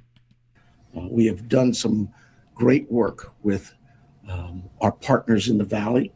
You know, this community, I have to give a lot of thanks to our law enforcement agencies all across this valley, whether it's just the across the Tucson valley. Police Department or some of the smaller agencies. They've all reached out. They've all offered to assist. No FBI. The FBI, all of them. We work so close with them, and they are all plugged in.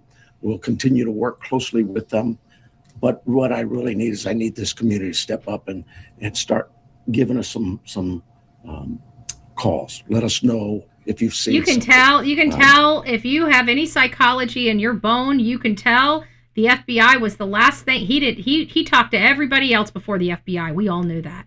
The FBI was not his first call. It was his last call.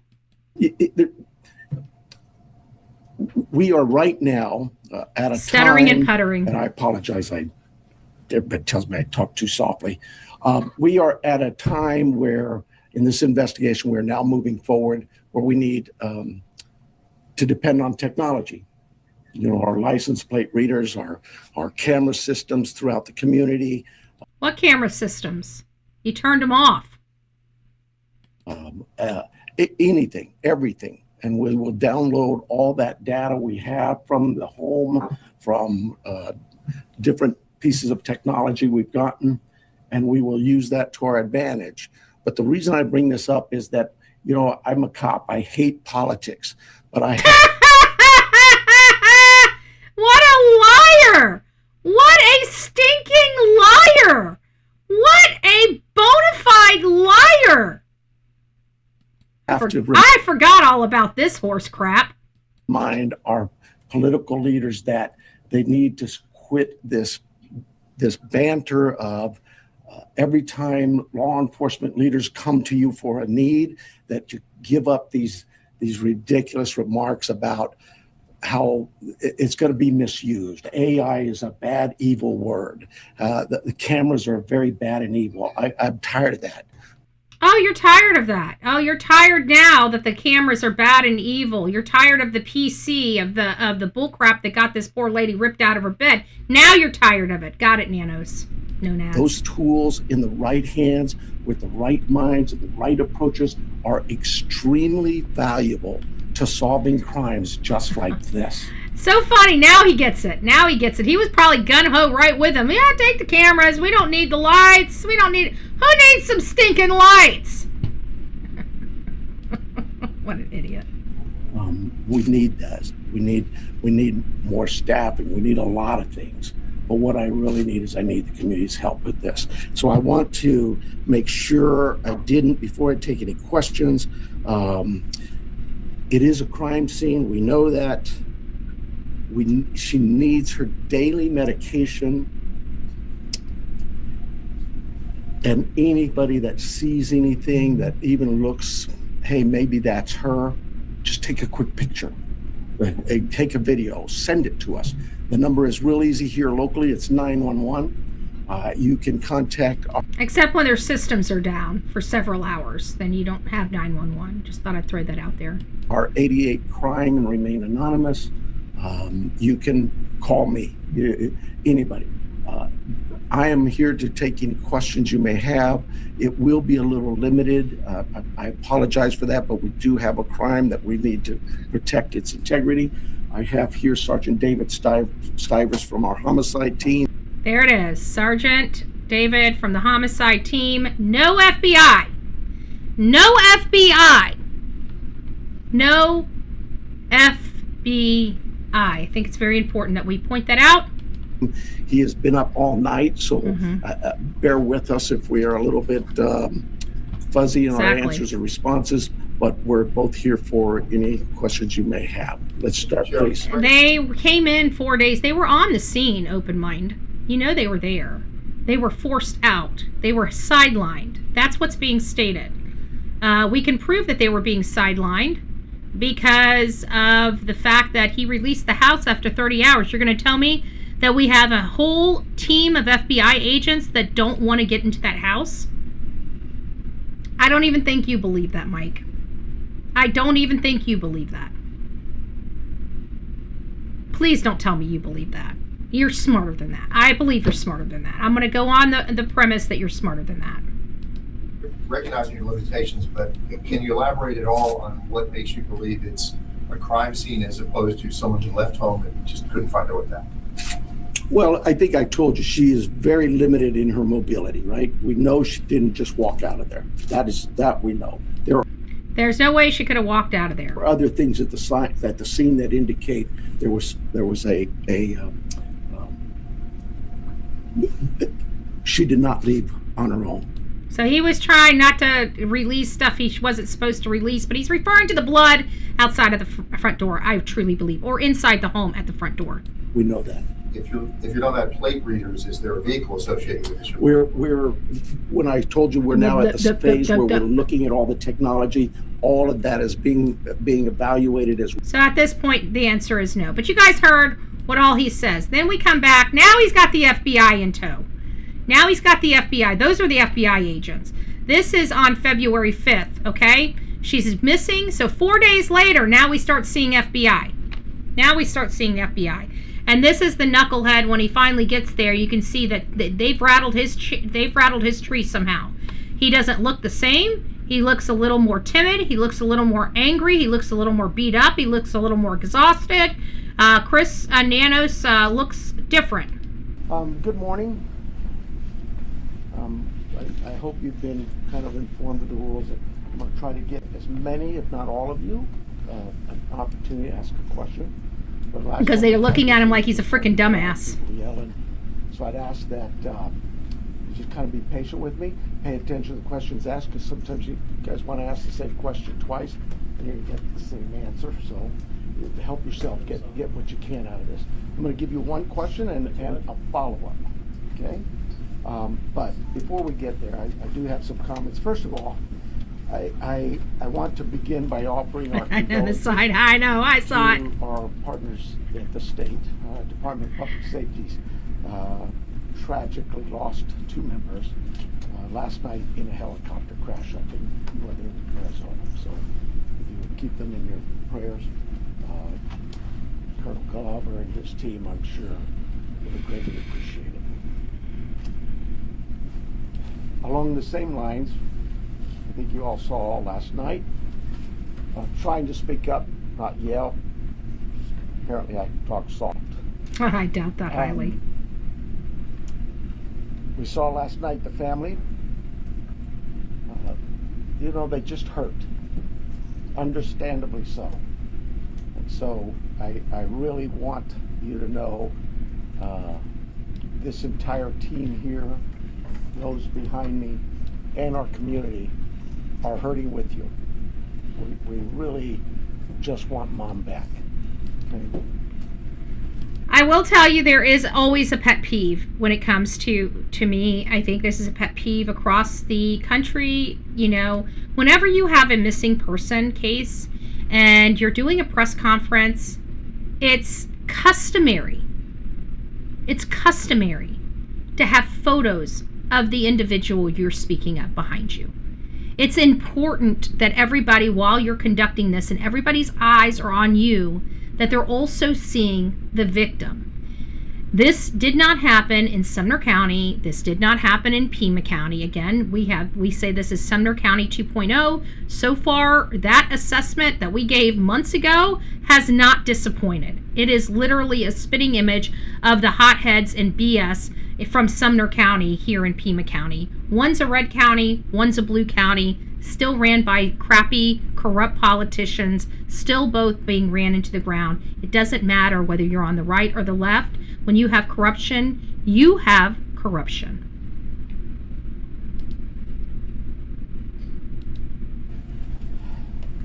Right now, we believe Nancy is still out there. We want her home. Our department, the Sheriff's Department, along with all of our partners at the FBI, have been working around the clock. So I want to remind you that this news conference is February 5th. February 5th. So this means that they've already received the first ransom note and have not received the second. The second will be coming the day after this press conference. The second ransom came the day after this press conference. So at this press conference, he's saying he doesn't know that he still believes Nancy is with us.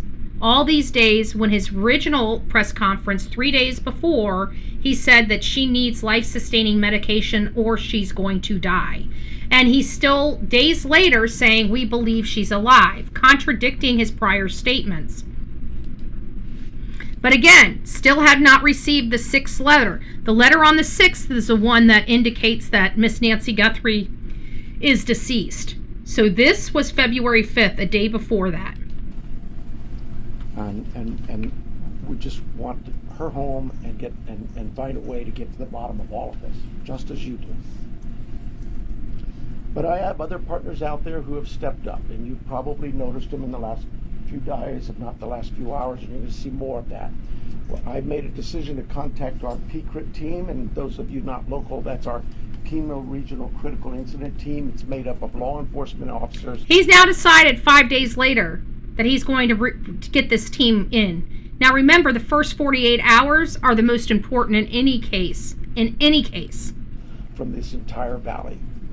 Pasquayaki Police Department, Tucson Police Department, Marana Police Department. I thought he had already reached out to all of them for help days ago. Why is he's just now going to activate them? Again, he and his people did not call anybody in. They sidelined everything and everyone, and they tried to run this investigation themselves.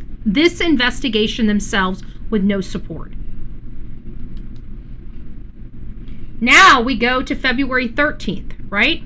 This is what? This is after the ransom notes, the one, including the one on the 6th that says that Nancy Guthrie is deceased and buried with nature now. This is after seeing the porch guy, getting the images, 3 days after seeing the images of her front door, of a masked gunman on the outside of her front door. And now we get to hear what Chris Nanos is going to lie to the public about now. Start with that if you want. I wasn't going to, but we can. What do you want to say to, how do you respond to this report that says that you are not working with the FBI and holding back evidence? Yeah.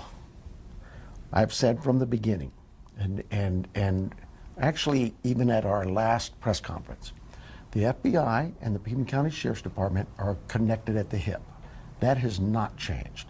Decisions are made sometimes with a good discussion about why things need to go one way or the other. In this instance, it really was about, and it's not just this. We're going to use a judge for a search warrant. Do we do a federal judge or do we do a state judge? We have a discussion. There it is. So now we have the state judge for Carlos, the federal judge for Luke. So there are issues here. There are issues here. There are major issues with his leadership. He's lying about it, and he's even admitting to some of the things that we now know he lied about. Like he's even talking about the state judge or the federal judge, right? So he's the one, he keeps saying we have discussion. No, we don't have discussion. He makes decisions against the discussion. What's the best way to do that? And the decisions are made. They're really not my decisions. They are our team's decisions. Well, you know what? That's what you get for having a lousy team that doesn't even have the prerequisites that are needed for this type of case.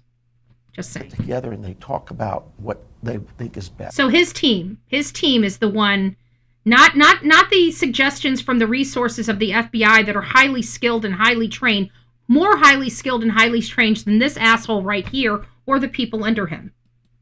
In this case of blocking evidence from the FBI, that's just so far from the truth. What happens is we processed our crime scene, took all of our evidence. That morning, it wasn't days later that we contacted that morning, we contacted the FBI. We said, hey, we've got some digital analysis that you guys could really help with. They said, Sheriff, whatever you want. We gave that to them. The rest of the evidence we sent to our lab. This is a lab we've been using for 30, 40 years now. They may be in Florida. I don't know. Maybe they were in Phoenix at the time we got them. I don't know that. But this lab is, again, so many corporate companies have come to us and said, Sheriff, tell us what you need. Pro bono. Pro bono. Pro bono. He's saying that labs are coming to him willing to work this case pro bono. And he taxes. He doesn't send it to those pro bono labs. He doesn't send it to Quantico lab. No, he sends it to a Florida lab with a $200,000 price tag. Yeah, that's what his team decided to do. You're right. We'll let you and your team hold that bag. They're not charging us anything. So the $200,000, I have not a clue. But what I would tell you is this. The FBI and us sit down at tables and we discuss things. Hey, I've got this mission up in Rio Rico. We've got a search warrant. Who should we do? State? We've got a SWAT team. You want our SWAT team, their SWAT team. There's no egos there. We sit and discuss what's the best option. The DNA. If you had, God forbid, something happen in your home, we're going to go and process it. We're going to take markers and process it. Profiles on. I wish this, again, I hate local media. Local media sucks. I'm sorry you guys suck, but you guys never push back. You never ask the questions because it's very, very frustrating. This is why. DNA. If you had, God forbid, something happen in your home, we're going to go and process it. We're going to... Right here. Did you guys hear that? We're going to go in there and process this. Why didn't this agent, now this local media gal has already seen the reports from Brian Enton, right? Because those were just the first few days of this case where he was able to walk up and everybody was asking, why did they release this house in 30 hours? Why didn't they keep it locked down? Why are people able to walk up and see all this evidence at the front door? Why did they take the mat? Why didn't they take the bracket? Why did they dust for prints? Why did they take the foliage? Why didn't they take the concrete out to the lab to find out where that blood came from and what other evidence could be found on those tiles? You know, he's sitting here saying that this is a shitty investigation from the beginning. And he's trying to justify all these crappy decisions. And he's still trying to convince the people he's got the best team on this. He doesn't understand how skilled our eyes are in true crime. That's his problem. He underestimated our mindset and our ability to understand what is going on in these cases. And you see it because many times he said, how would they know? Because we know, sir. Like, I do this every single day. Nothing but homicides. You bring me a robbery or an R or SA or something like, I wouldn't know how to handle those cases. You bring me a homicide or a missing person, by God, we've got the map, exactly what we need to be doing in those cases. Every single day for years. That's how we know. We take markers and get profiles on what we believe could have DNA. But we're also going to take buccal swabs of you and your family and your friends that have been there to eliminate, right? So in this case, all of that evidence, day one, went to our lab. I wonder how those DNA and buccal swabs, how they've fared out. We now come back 10 days further, there's gloves found. So FBI says, okay, so 10 days to find gloves. That is by far a thorough investigation. That should have been done in the first week. It shouldn't take 10 days for this stuff. It should not take 10 days for this stuff. I can't even watch anymore. It's just going to enrage me. So where are we here? So just received an email. A viewer claimed they found something in public available images connected to the Nancy Guthrie case and believes it could be a major clue. Can't verify the claim, but it definitely raises question. What do you see in the photo? And it says, Mark, oh my gosh, I think she's buried right on the other side of the guest room. Like I had said, I have a photo from online off FBI news station photo. I see her face. It's all I can see, but it's Nancy. So let's see what she's got. I don't see a face, but they're saying this is where somebody appears to be buried. I don't know how helpful that is. It looks like it's right in the front of the yard because I can see the sliding glass doors down here. And there's only sliding glass doors in the living room and on Nancy Guthrie's. So this is the path there. I don't think she's buried right there. Law enforcement was all over this. This is that front path that they were walking from the front door to this side where Nancy Guthrie is. But, it's interesting. And this was also interesting. Good morning. Missing 143 days. Porch guy nearly identified. Ransom kidnap leads to 77 on our 0 to 100 scale. FBI is closing in. Targeted ransom kidnapping leads our 0 to 100 plausibility scale is at 77 in Nancy Guthrie's 143-day disappearance. But a former FBI agent says the masked armed man on her doorbell camera that night is about to be named. Ooh, I think we might be having some breaking news coming up. Again, like I said, every time Savannah just leaves, we end up having breaking news. Days later, but we always have breaking news. Abduction gone wrong. Captor went silent. Scores 69. Just 8 points behind the ransom. A new overnight coverage says investigators are now scrutinizing a narrative that shifted from the very start. The 2026 World Cup flat field theory that favorites are structurally vulnerable this cycle sits at 61. Scotland needs only a draw against 5-time champion Brazil tonight in Miami to prove it. Host nation, average theory score, World Cup, whatever that means, I do not know. The quantum mortality, the claim that every fatal moment branches you into survival universe, you can never experience your own death.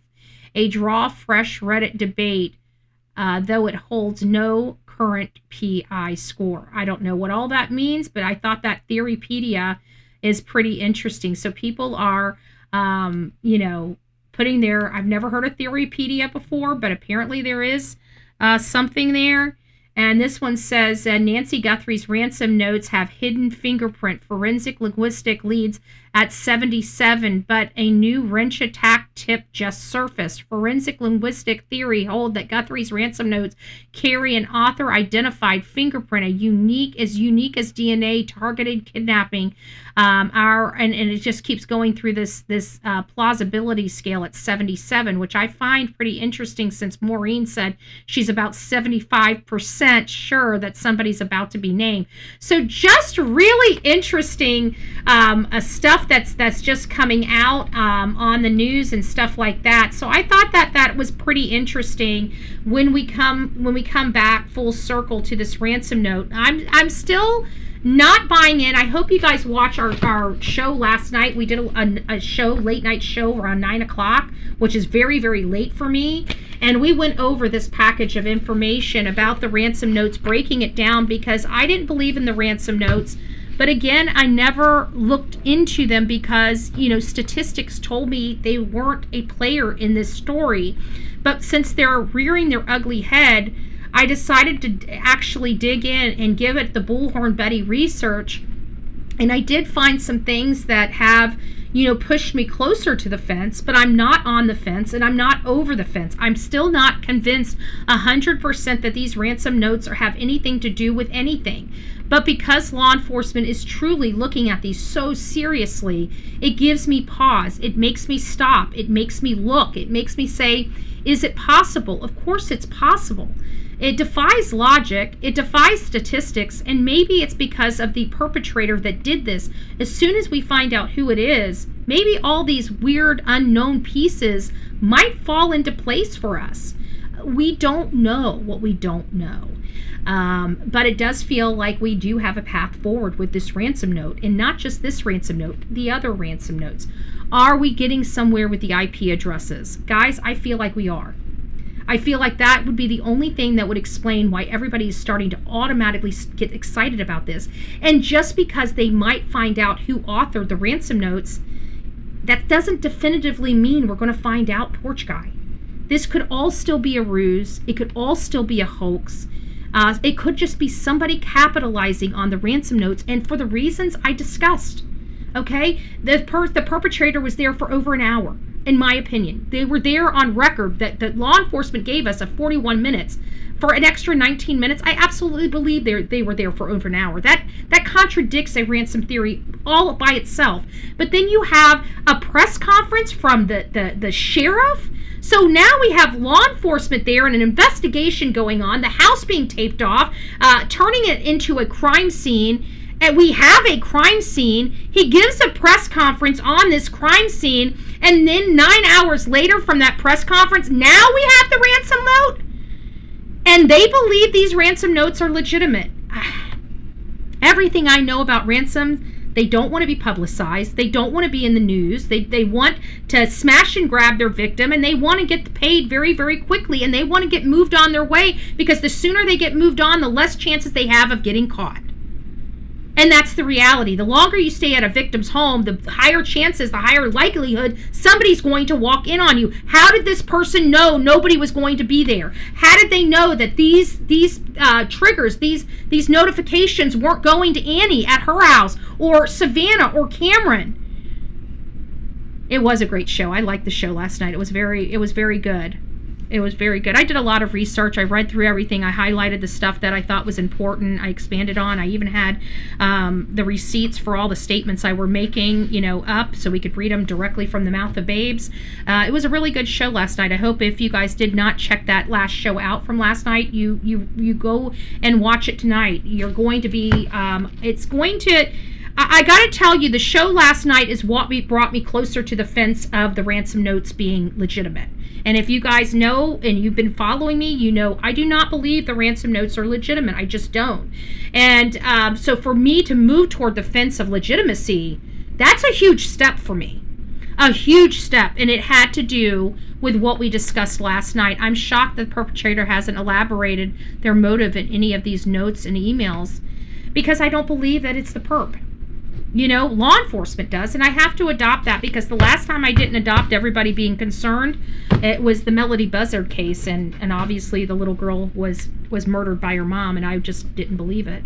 And I was fighting with the news and fighting with everything. And I find that, maybe just sitting back when I don't agree with something, instead of fighting with them, just sitting back and letting some things fall into place and see which way I go. But right now, I'm still not on board with these ransom notes being legitimate. There still has to be some meat on that bone for legitimacy, just like I haven't adopted how this assailant got into the home.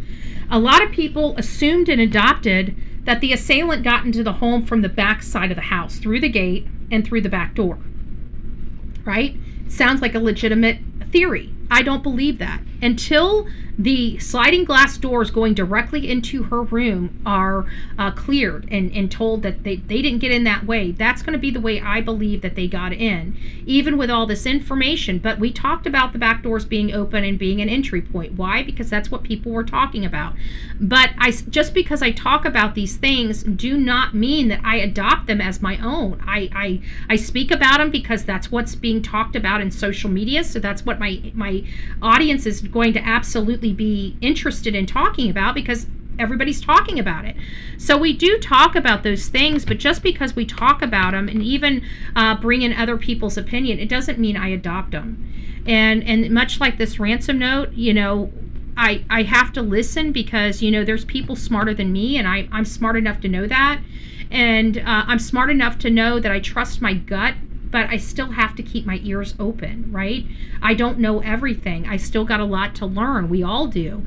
We are never done learning. Even the day we go into the ground, we could probably learn more, right? We probably could have learned more, tried harder, just got more information into our thick skulls. So we're talking about it. I know that there's a possibility it could be legitimate, but there's still everything in my gut saying this is not what we're looking at. It defies everything related to a ransom. Over 41 minutes at the home, delayed. You've already got by the time the ransom note came in, this case was already viral. The reason why they get those ransom notes out so quickly is because they want to tell the person, don't call law enforcement. If you call law enforcement or else, right? Don't call law enforcement. Don't involve law enforcement. These are the instructions. We want $4 million. Pay us this, we'll return your mother. Don't call law enforcement. That's usually a major contention when we're dealing with ransom people. So even however you're looking at this, it was already blown up. We've already got people out there. The watch could have been seen. We don't know. The broken camera, the broken light on the back could have been seen. We don't know. And again, we're still skeptical on what clothing they're talking about. We're assuming it was pajamas. We're assuming it was the clothes that were at Annie and Tommaso's, but we don't know.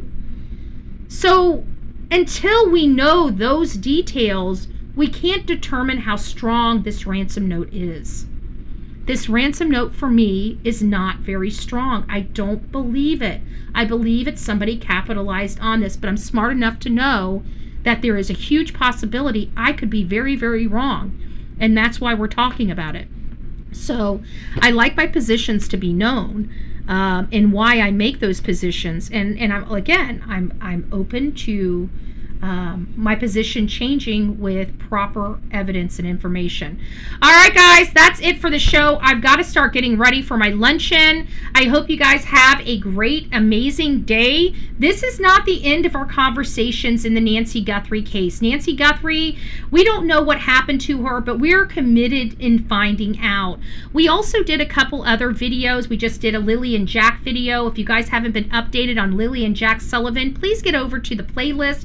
Such a sad story. We could use anybody's help from Canada. If you're a Canada viewer, please look at our stuff. You guys got 2 children in the country of Canada missing, Nova Scotia, but still in your country, and we're still trying to find answers and information. And while maybe you don't live in the area, you might know somebody that does. Maybe you do have family in New Glasgow or surrounding areas. Maybe you can get us an inside track on what's going on out there in the field. So please, guys, keep us informed on what you learn out there. I can't be everywhere, but with the coffee club, We are absolutely everywhere. So keep rocking it out with your coffee beans out, and we'll keep bringing the news to you guys. So we'll see you guys soon. Thank you. I will enjoy it. I'm going to be, doing recordings. It's not for this. And then tomorrow evening I'm doing, I'm so excited. I don't want to tell. I don't want to, but you guys won't see it, but I will tell you guys about it on Saturday morning when we do our live. I'm super stoked. But I don't want anything ruining it, okay? So I'm keeping my mouth shut. It doesn't have anything to do with this channel, but it does have to do with one of our channels. So we're gonna keep it quiet until we get it done, and then we'll excite you guys with what I was able to do. So I'm really excited about that. But you guys have a great Thursday. We will be back this afternoon, okay? This is not our last show, even though I have a luncheon. My luncheon is only gonna last a few hours, and then I'll be back here early afternoon. We'll have something, maybe evening for a show, just to put something together for you guys. Maybe we need to look back on the Lynette Hooker. We haven't talked about Lynette Hooker, but I absolutely know that this case in Nancy Guthrie is starting to heat up. So we're going to also be focusing mostly on Nancy Guthrie. If we have an opportunity for the guy to be caught and arrested, and we're starting to get all those indicators from our law enforcement partners and our sources out there that something big is about to break. Guys, I feel like something big is about to break. Let's keep our fingers crossed in the Nancy Guthrie case. It was my assessment that Lynette Hooker's case would most likely be solved before Nancy Guthrie's case. How ironic would it be if Nancy Guthrie's case was solved before Lynette's case was? I would be shocked. I would love that. I would absolutely love that. And we still have to start working on Sebastian Rogers' case, guys. Sebastian Rogers, his case is losing viewership, and we're getting nowhere, and we're not being able to apply pressure where pressure needs to be applied. So I hope that we can circle back. I hope that the true crime genre, the community here, please start circling back to Sebastian Rogers. We need help, especially if this case gets solved.